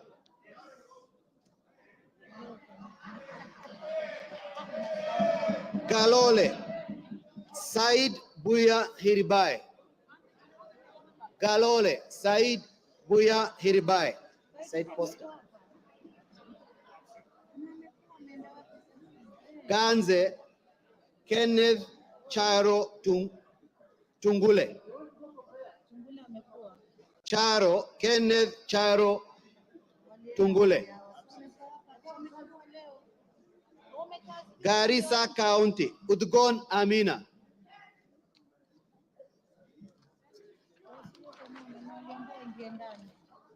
Garissa Township Major Deko Baro.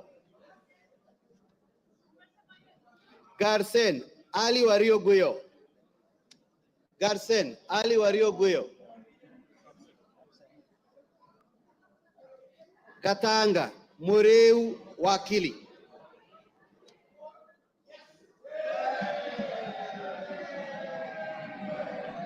Gatundu North, Njoroge Kururia. Gatundu North, Njoroge Kururia. Yes, Kokune, yes. Gatundu South, Gabriel Kagombe. Gatundu South, Gabriel Kagombe. Gem, Elisha Odhiambo. Gichugu, Robert Gedenji. Gichimu. Gilgil, Mother Wangari. Githunguri, Gathoni wa Muchomba. Githunguri, Gathoni wa Muchomba.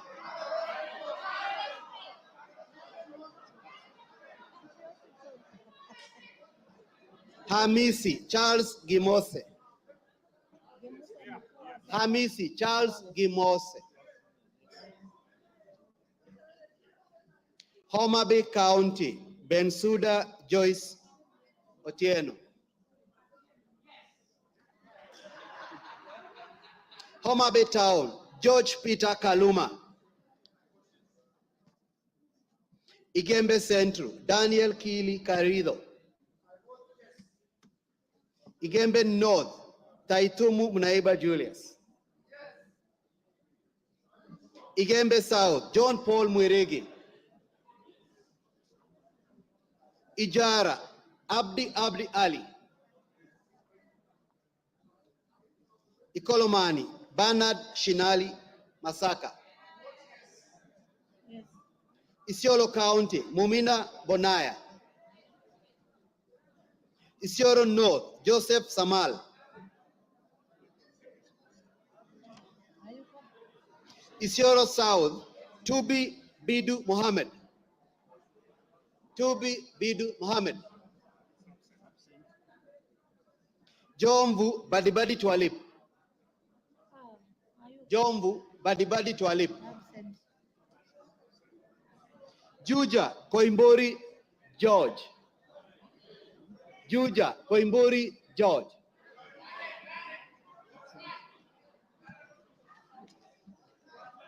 Kabete Gidua wa Mashukuru. Kabondo Kasipul Ivo Bara. Kabuchai Joseph Kalasinga. Kabuchai Joseph Kalasinga. Kacheliba Lote Titus. Kacheliba Lote Titus. Kaiti Joshua Kimilu. Kaiti Joshua Kimilu. Kajiado County Lea Sankaire. Kajiado Central Elijah Memusi. Elijah Memusi. Kajiado East Kakuta Maimai. Kajiado North Ngogoyo Onesmus. Ngogoyo Onesmus.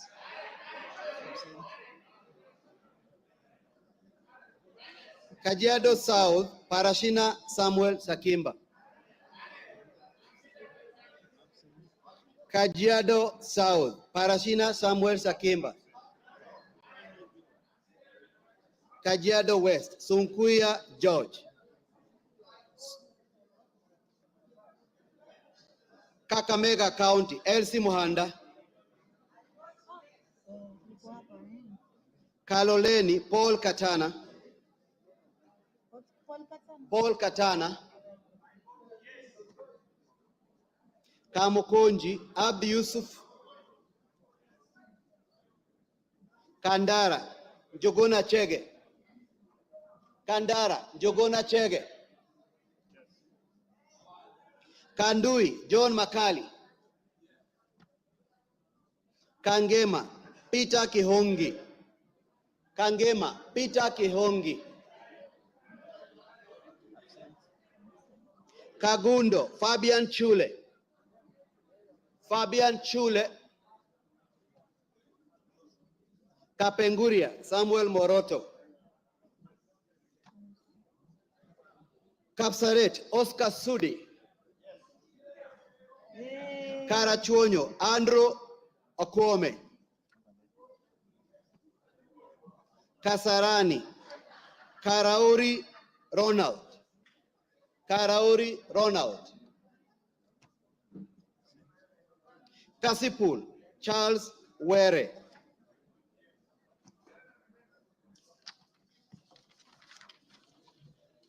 Kadhiani, Robert Mbui.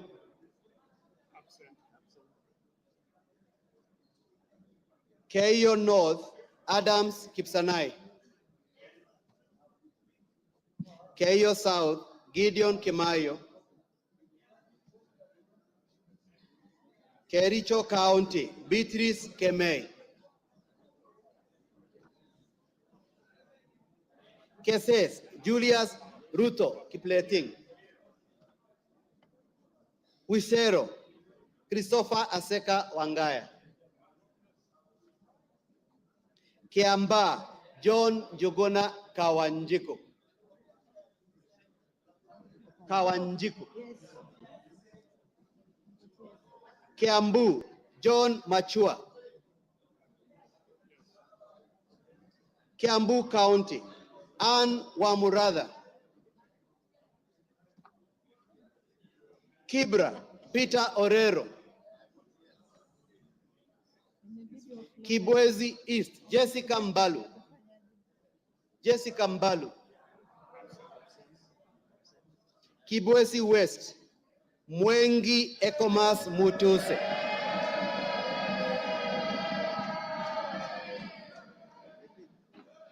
Kieni, Njoroge Wainaina. Kigumo, Joseph Munyoro. Kiharu, Kiharu, Samson Dindi Nyoro. Samson Dindi Nyoro. Kikuyu, Kimani Ichungwa. Kikuyu, Kimani Ichungwa. Kikuyu, Kimani Ichungwa.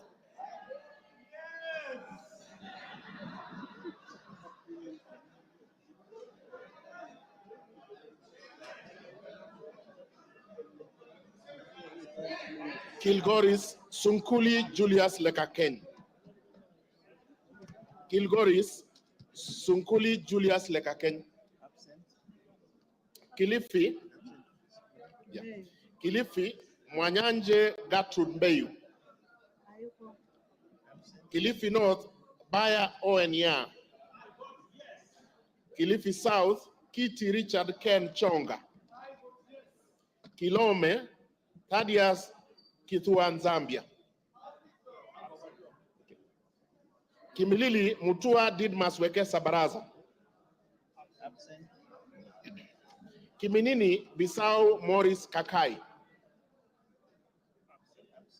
Kinango Rai Samuel Gonzi. Kinangop Tuku Zakari Kwenya. Kipipiri Wanjiko Mohia. I repeat, Tuku Zakari Kwenya. Thank you. Kipipiri Wanjiko Mohia. Kipkelion East Joseph Kimuta Cherorot. Kipkelion West Hilary Kiplangat Koske. Kirinyaga Jane Jerry Maina. Kirinyaga Central Joseph Gashoki Getari. Kisauni Rashid Juma Bedzimba. Kisii Donya Doris Aburi.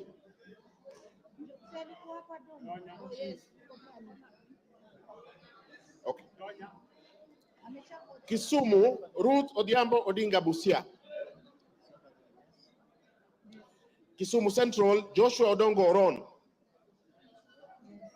Kisumu East Shakil Ahmed Shabir Ahmed.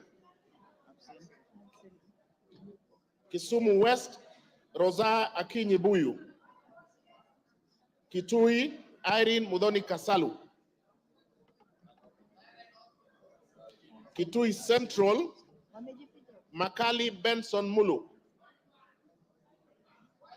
Kitui East, Nimrod Mbithuka Mbai. Kitui Rural, David Mwalika Mboni. Kitui South, Rachel Kaki Nyamai. Kitui West, Edith Vethi Nyenze. Kitui Chache North, Nyakundi Jafeth Mokaya. Kitutu Chache South, Anthony Kibagendi. Kitutu Masaba, Clive Ombane Gisairo. Konoin, Brighton Leonard Yegon. Kureso North, Mutai Alfred Kibrono. Kureso South, Please repeat. Can I repeat? Kureso is North, Mutai Alfred Kibrono. Thank you. Kureso South, Joseph Kikoske Tanui. Kuria East, Maisori Marwa Kitayama Kemero. Yes. Kuria West, Matthias Nyamabe Robi. Kwale, Fatuma Hamisi Masito.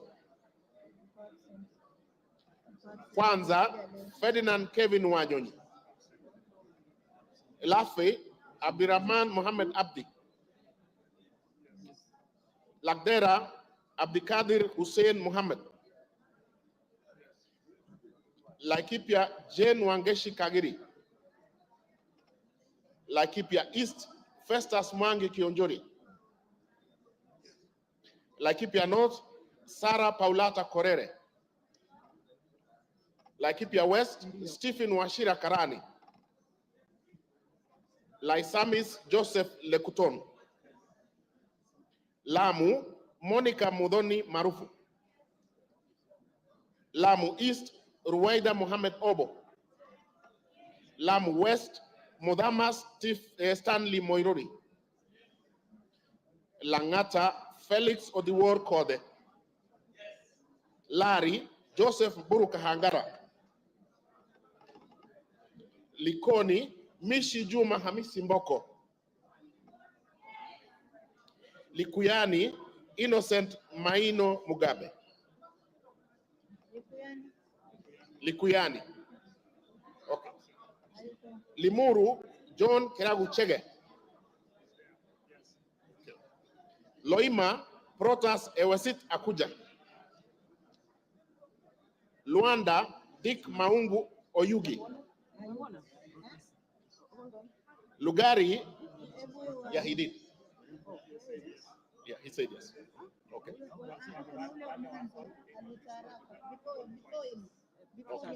So do we repeat? Yes. Dick Maungu Oyugi. Luanda, okay. Nabii Nabwera Daraja, Lugari. Okay.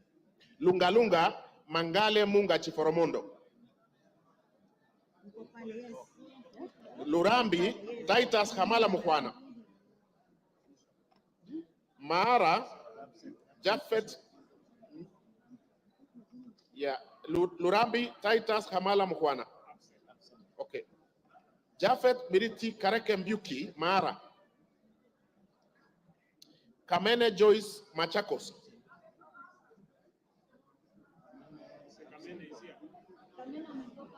Machakos Town, Caleb Mutiso Mule.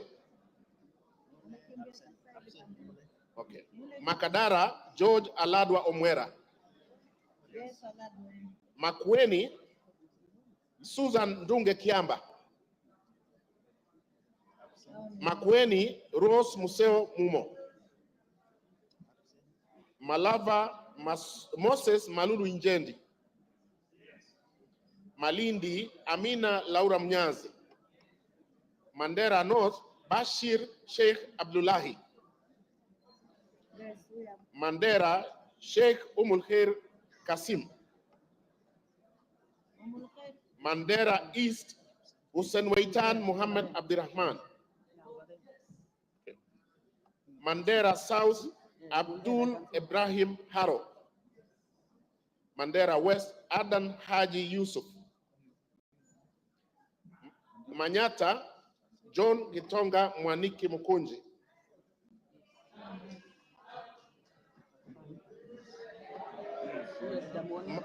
Maragwa, Mary Wamaua Waidira Njoroge.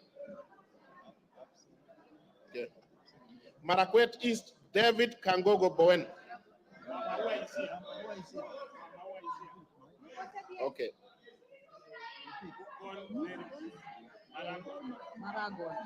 Okay.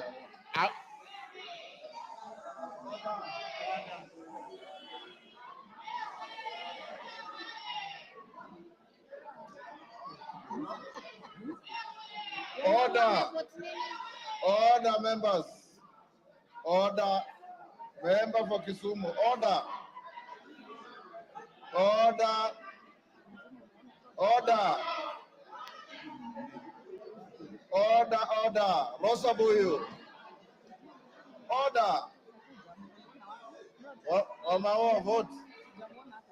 Call Wamaua. Okay. I will move to Marakwet West. Timothy Kipchumba Toroitich.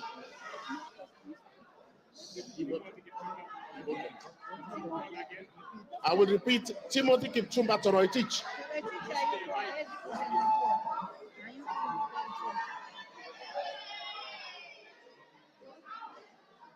Order, Rosabu, you are out of order. Order. Wamaua, just sit down. Order.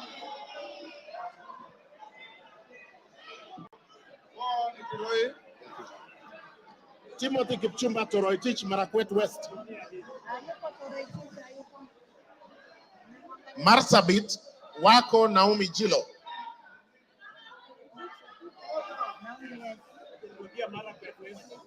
Okay, I repeat, Marakwet West. Order, Lillian Kogo. Order. Lillian. Order. Lillian Kogo, take your seat. Take your seat. Order.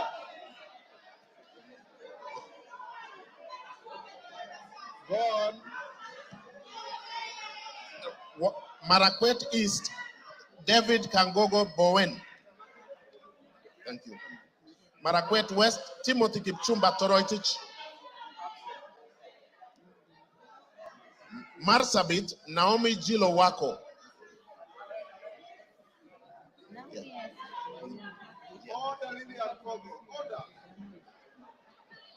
Masinga, Joshua Mbidi Mutua Malio.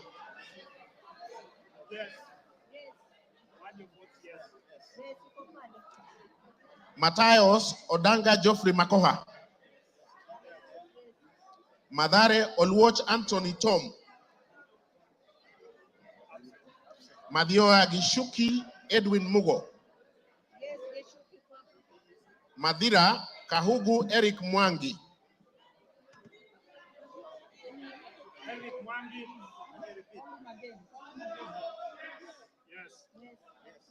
Madioya Edwin Mugo Gishuki.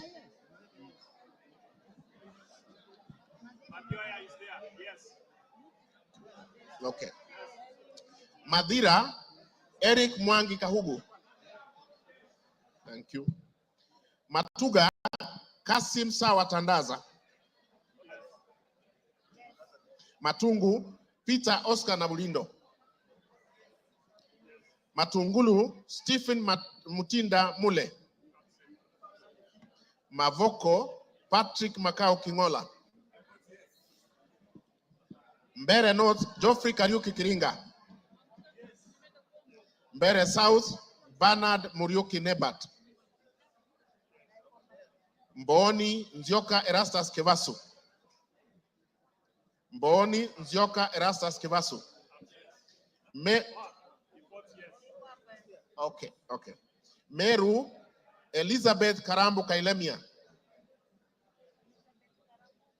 Karambu Kailemia Meru.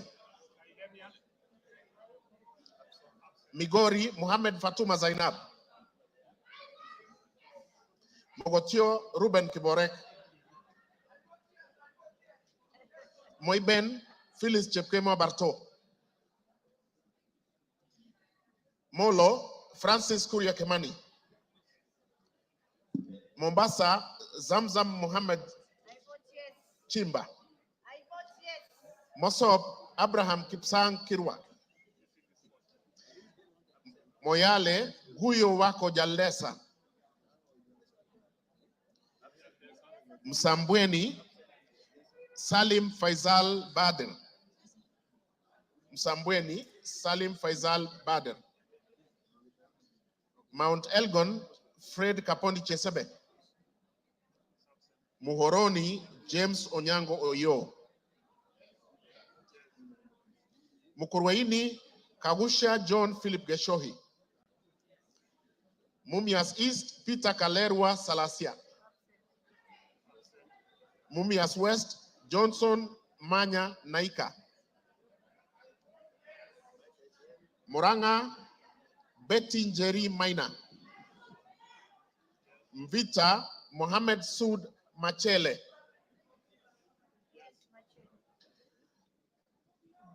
Mwala Musau Vincent Musyoka.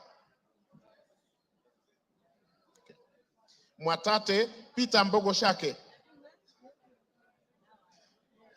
Mwea Mary Maingi. Mwingi Central Gideon Mutemi Muliungi. Mwingi North Paul Musimi Nzengu. Mwingi West Charles Ngusi Anguna. Nairobi City Esther Mudhoni Pasaris. Naivasha Jane Wanjiru Njeri Kihara. Nakuru Liza Chepkori Chelule. Nakuru Town East David Gikaria. Nakuru Town West Samuel Arama. Nambare Mulanya Geoffrey Ekesa.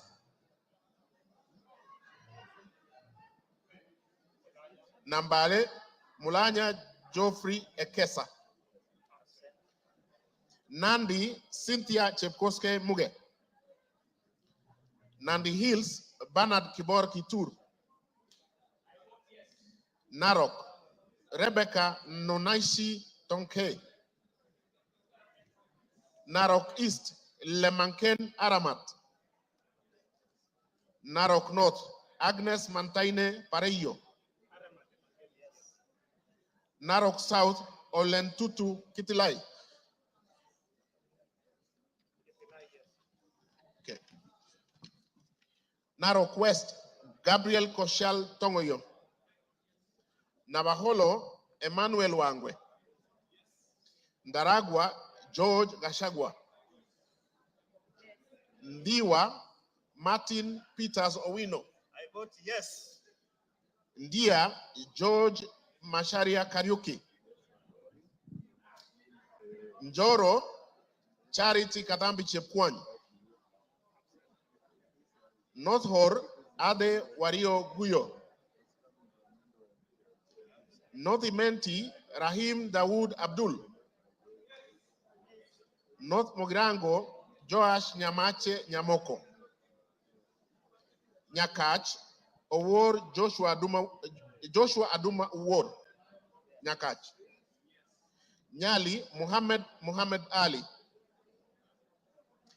Nyamira Jerusha Momanyi Mongina. Nyandarua Faith Waire Mogitau. Nyando Okelo Jared Odoyo.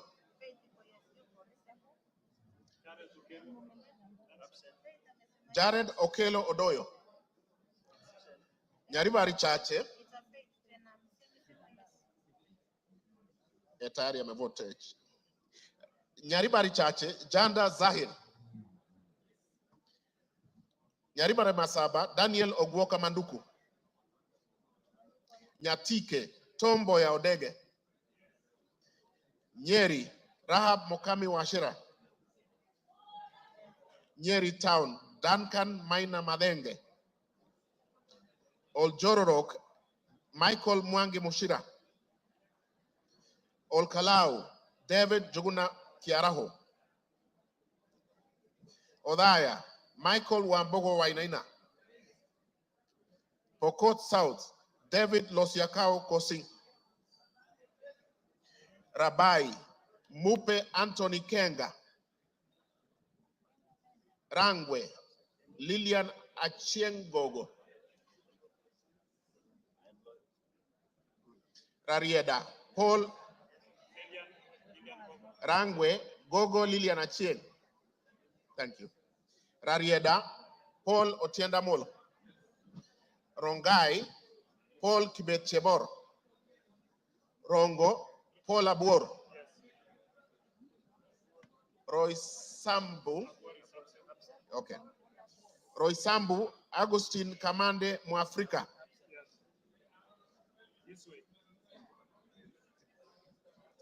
Ruaraka, Francis Kajwang Tom Joseph.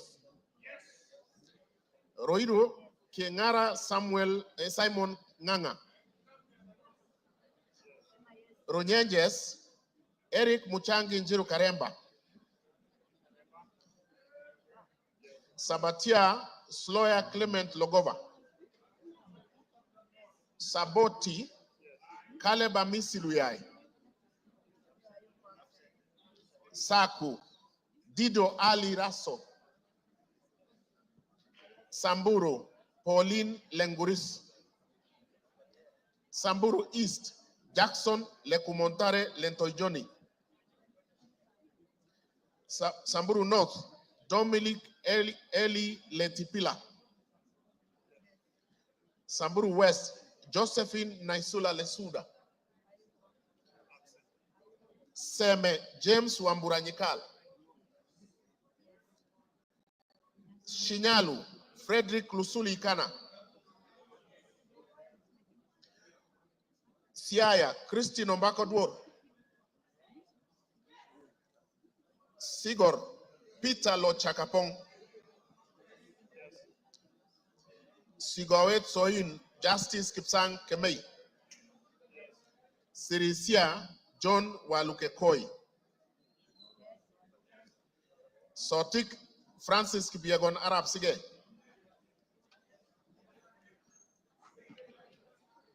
Saudi Menti, Dr. Shadrach Mwiti Idenji. South Mogirango, Silvanas Osoro Niego. Soy, David Kiplagat. Starehe, Mwago Amos Maina. Suba North, Millie Grace Akoto Diambo. Suba South, Karoli Omondi. Subukia, Samuel Kinudia Gashobe. Suna East, Mohammed Junet Sheikh Nu.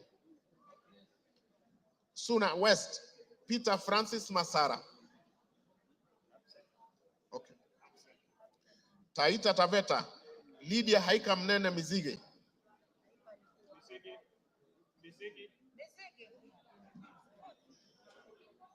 Okay. Tana River, Amina Dika Abdullahi. Tarbaj, Hussein Abdi Bare. Taveta, John Okano Bwire. Teso North, Edward Kaunya Oku. Yes. Teso South, Mary Emase Otucho. Tetu, Geoffrey Wandeto Mwangi.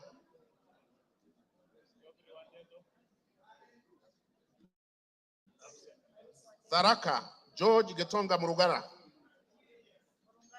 Tharakanithi, Susan Ngugenduyo. Thika Town, Alice Wamboi Nganga. Tiati, William Kamket Kasait. Tigania East, Lawrence Puruaburi. Tigania West, John Kanywidia Mutunga. Tinderet Julius Melik Biwot. Tongaren John Murumba Chikati.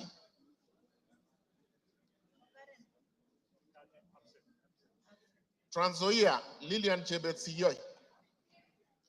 Tarbo Janet Chepkemboy Sitiene. Turkana Cecilia Asinyen Nyetit. Turkana Central Joseph Namuar Emathe.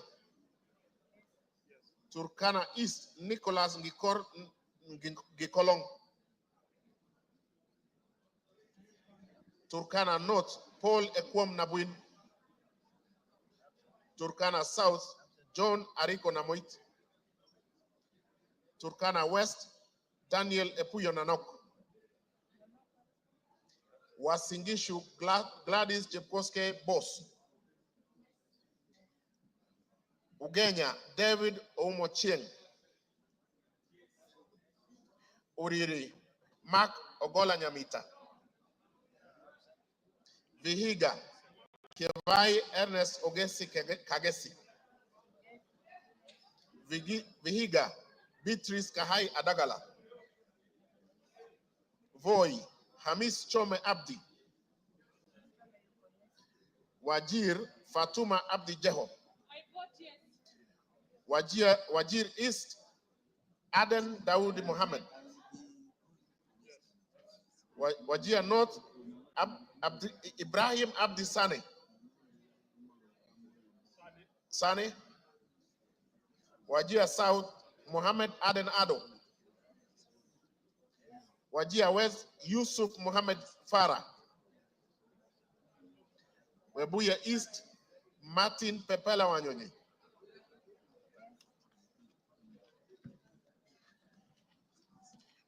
Webuye West Daniel Wanyamasitati. Daniel Wanyamasitati. West Mogrango Stephen Mogaka. West Pokot Rael Chepkemoy Kasiwai. Westlands Timothy Wanyonyi Wetangula. Undanyi Danson Mwashako Makuona. Yata Robert Ngui Basil. Ali Abdisirat Khalif. Sabina Wanjiru Chege. Joseph Hamis Sidena. Suleka Hulbale Harun. Dorothy Mudoni Ikiara. Jackson Kipkemoy Koske.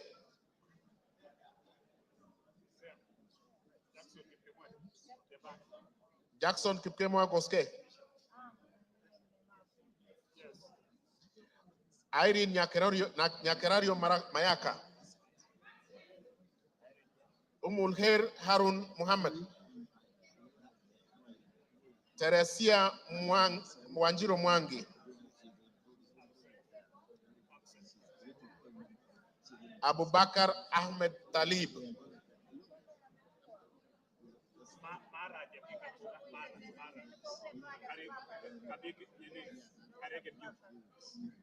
Mara.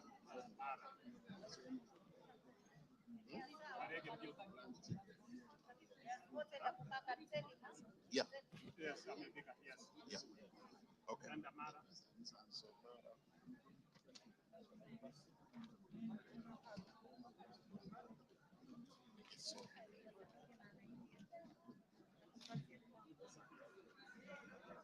Mara, Jafet Miriti Kareke Mbuki.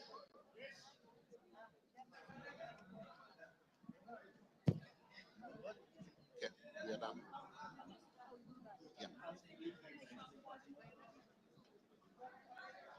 Order members, is there any member who has order Kiborek? Order. Is there any member who has not had his or her name?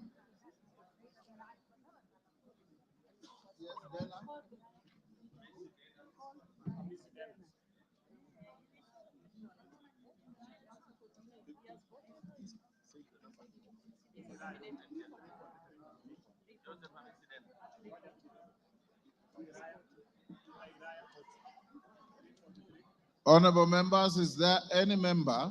Yes. Yes. Joseph Wainaina Iraya.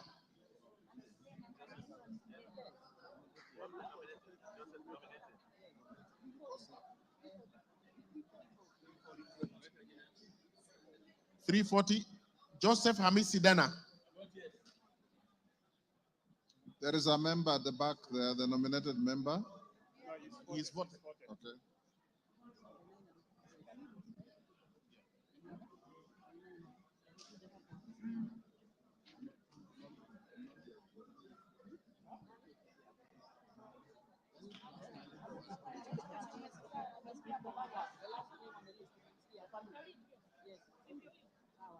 Honorable members, honorable members, is there any member who has not been called out on the roll call? No member.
Could the honorable member for Loima, Honorable Protas Ewesit Akuja, come to the front, please?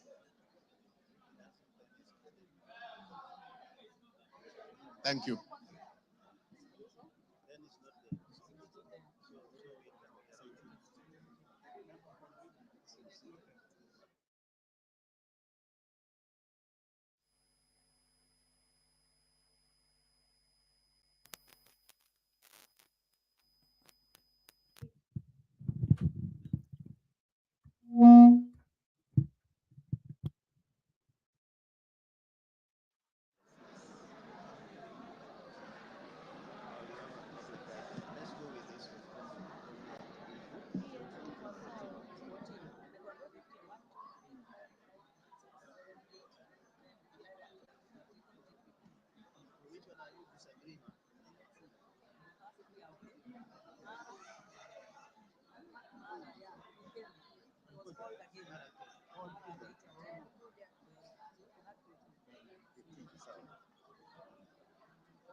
Good afternoon. The members of parliament have been voting for the nomination of Professor Kithure Kindiki to fill the vacancy in the Deputy President's office. This voting by roll call was necessitated by the failure of the electronic system, and that roll call has been taken, and tallying of the votes is currently underway. So in a couple of moments, we will get the result of the exercise that has been taking place. But just to familiarize with the standing orders on voting and divisions, standing order 73, roll call voting. When the speaker directs a roll call voting to be taken, the division bell shall be rung for 10 minutes. The names of one teller for the ayes and one teller for the nays shall be submitted to the speaker, and the speaker shall direct the tellers to take seats at a designated place, which we saw a couple of minutes ago. At the end of 10 minutes, the speaker shall direct the doors to be locked and the bar drawn, and no member shall thereafter enter or leave the house until the roll call vote has been taken.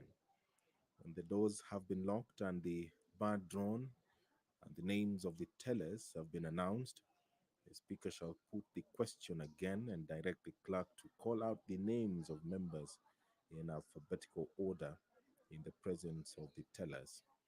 When called out, each member shall thereupon rise in his or her place and declare assent or dissent to the question in the following manner: I vote yes, or I vote no, or I abstain, or use appropriate Kenya Sign Language. That is according to Standing Order 73 of the National Assembly. After the clerk has read the last name in the division list, the tellers shall present the result of the roll call vote to the speaker, who shall thereupon announce the result of the vote to the House. So we are waiting for that process to conclude.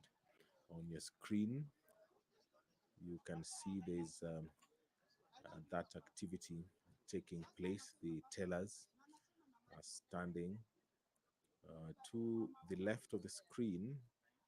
Just in front of the speaker is the Member of Parliament for Endebess, Honorable Dr. Robert Bukose, and the Member of Parliament for Mdiwa constituency there on your screen, Honorable Owino, who is also a teller, and they are being assisted by the clerks.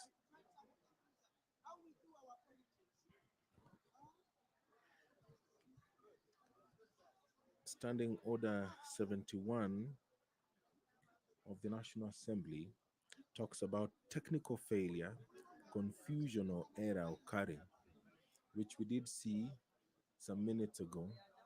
In the event of a technical failure, confusion, or error occurring in the course of voting, which, in the opinion of the Speaker, cannot otherwise be corrected, the Speaker may direct the House to another round of electronic voting or proceed to a roll call voting. And all that we have seen today during this historic exercise for the National Assembly, where they are considering the nomination of Professor Kithure Kindiki, EGH, to fill the vacancy in the Deputy President's office. The professor currently serves as the Cabinet Secretary for Interior and National Administration, a role he has held since October 2022.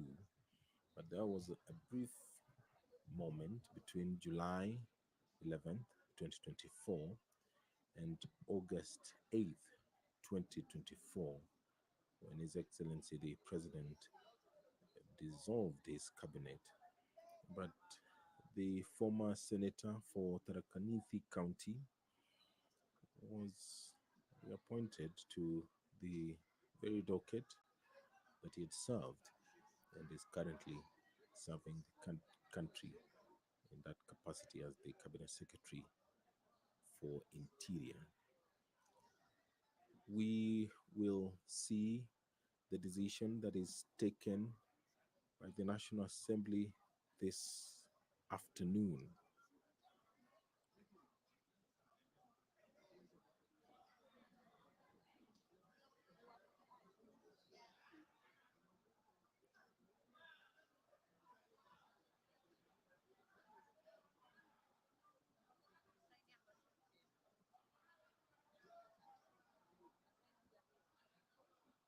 Order, honorable members, order. Members, take your seats. Take your seats. Take your seats. Jane Kagiri, take your seats. Take your seats, members. Karemba, take your seats. Ruku. Take your seats.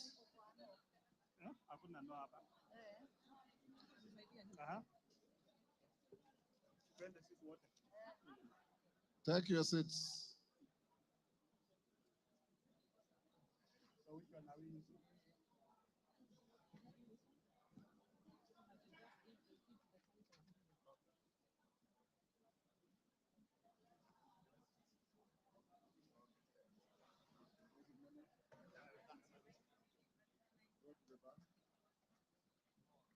Tell us, go to the bar.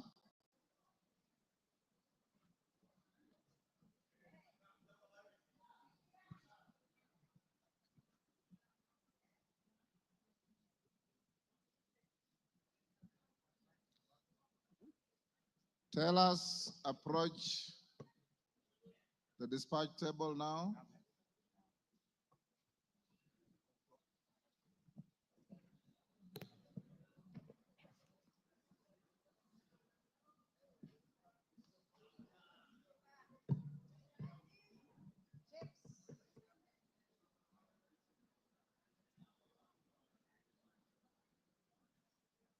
Who is your team leader, Ukose?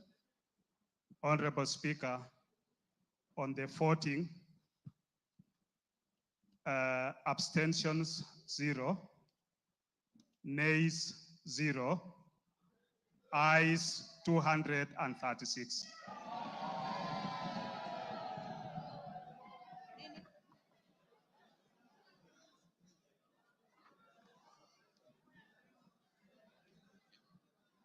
You have signed to the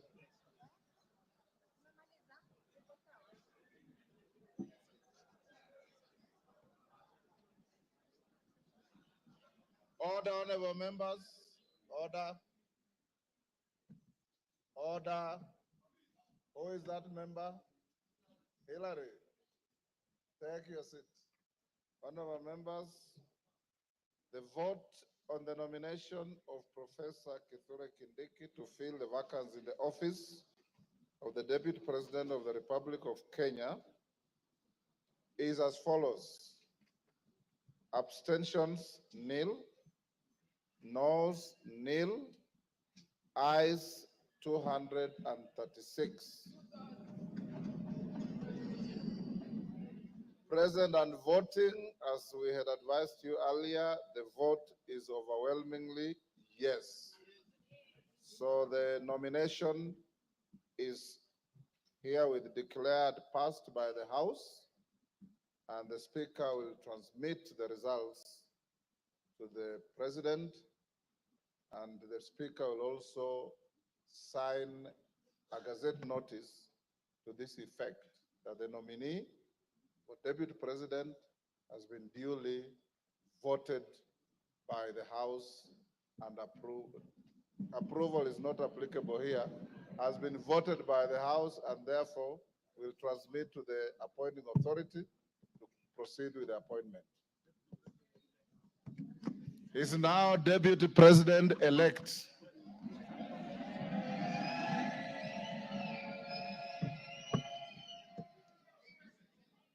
Members having finished on the issue of the Deputy President-elect, it is now 1:54 p.m. and the House will adjourn until this afternoon at 2:30.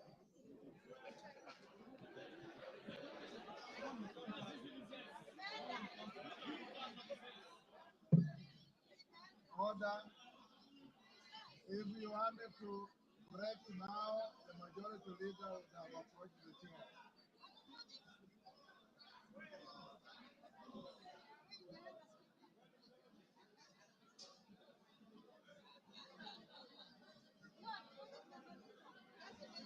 You've been watching the proceedings in the National Assembly, where the House has voted for the nominee to fill the position of Deputy President, and that is Professor Kithure Kindiki. That message will be transmitted to the President, and the Speaker of the National Assembly will gazette the decision of the National Assembly this afternoon.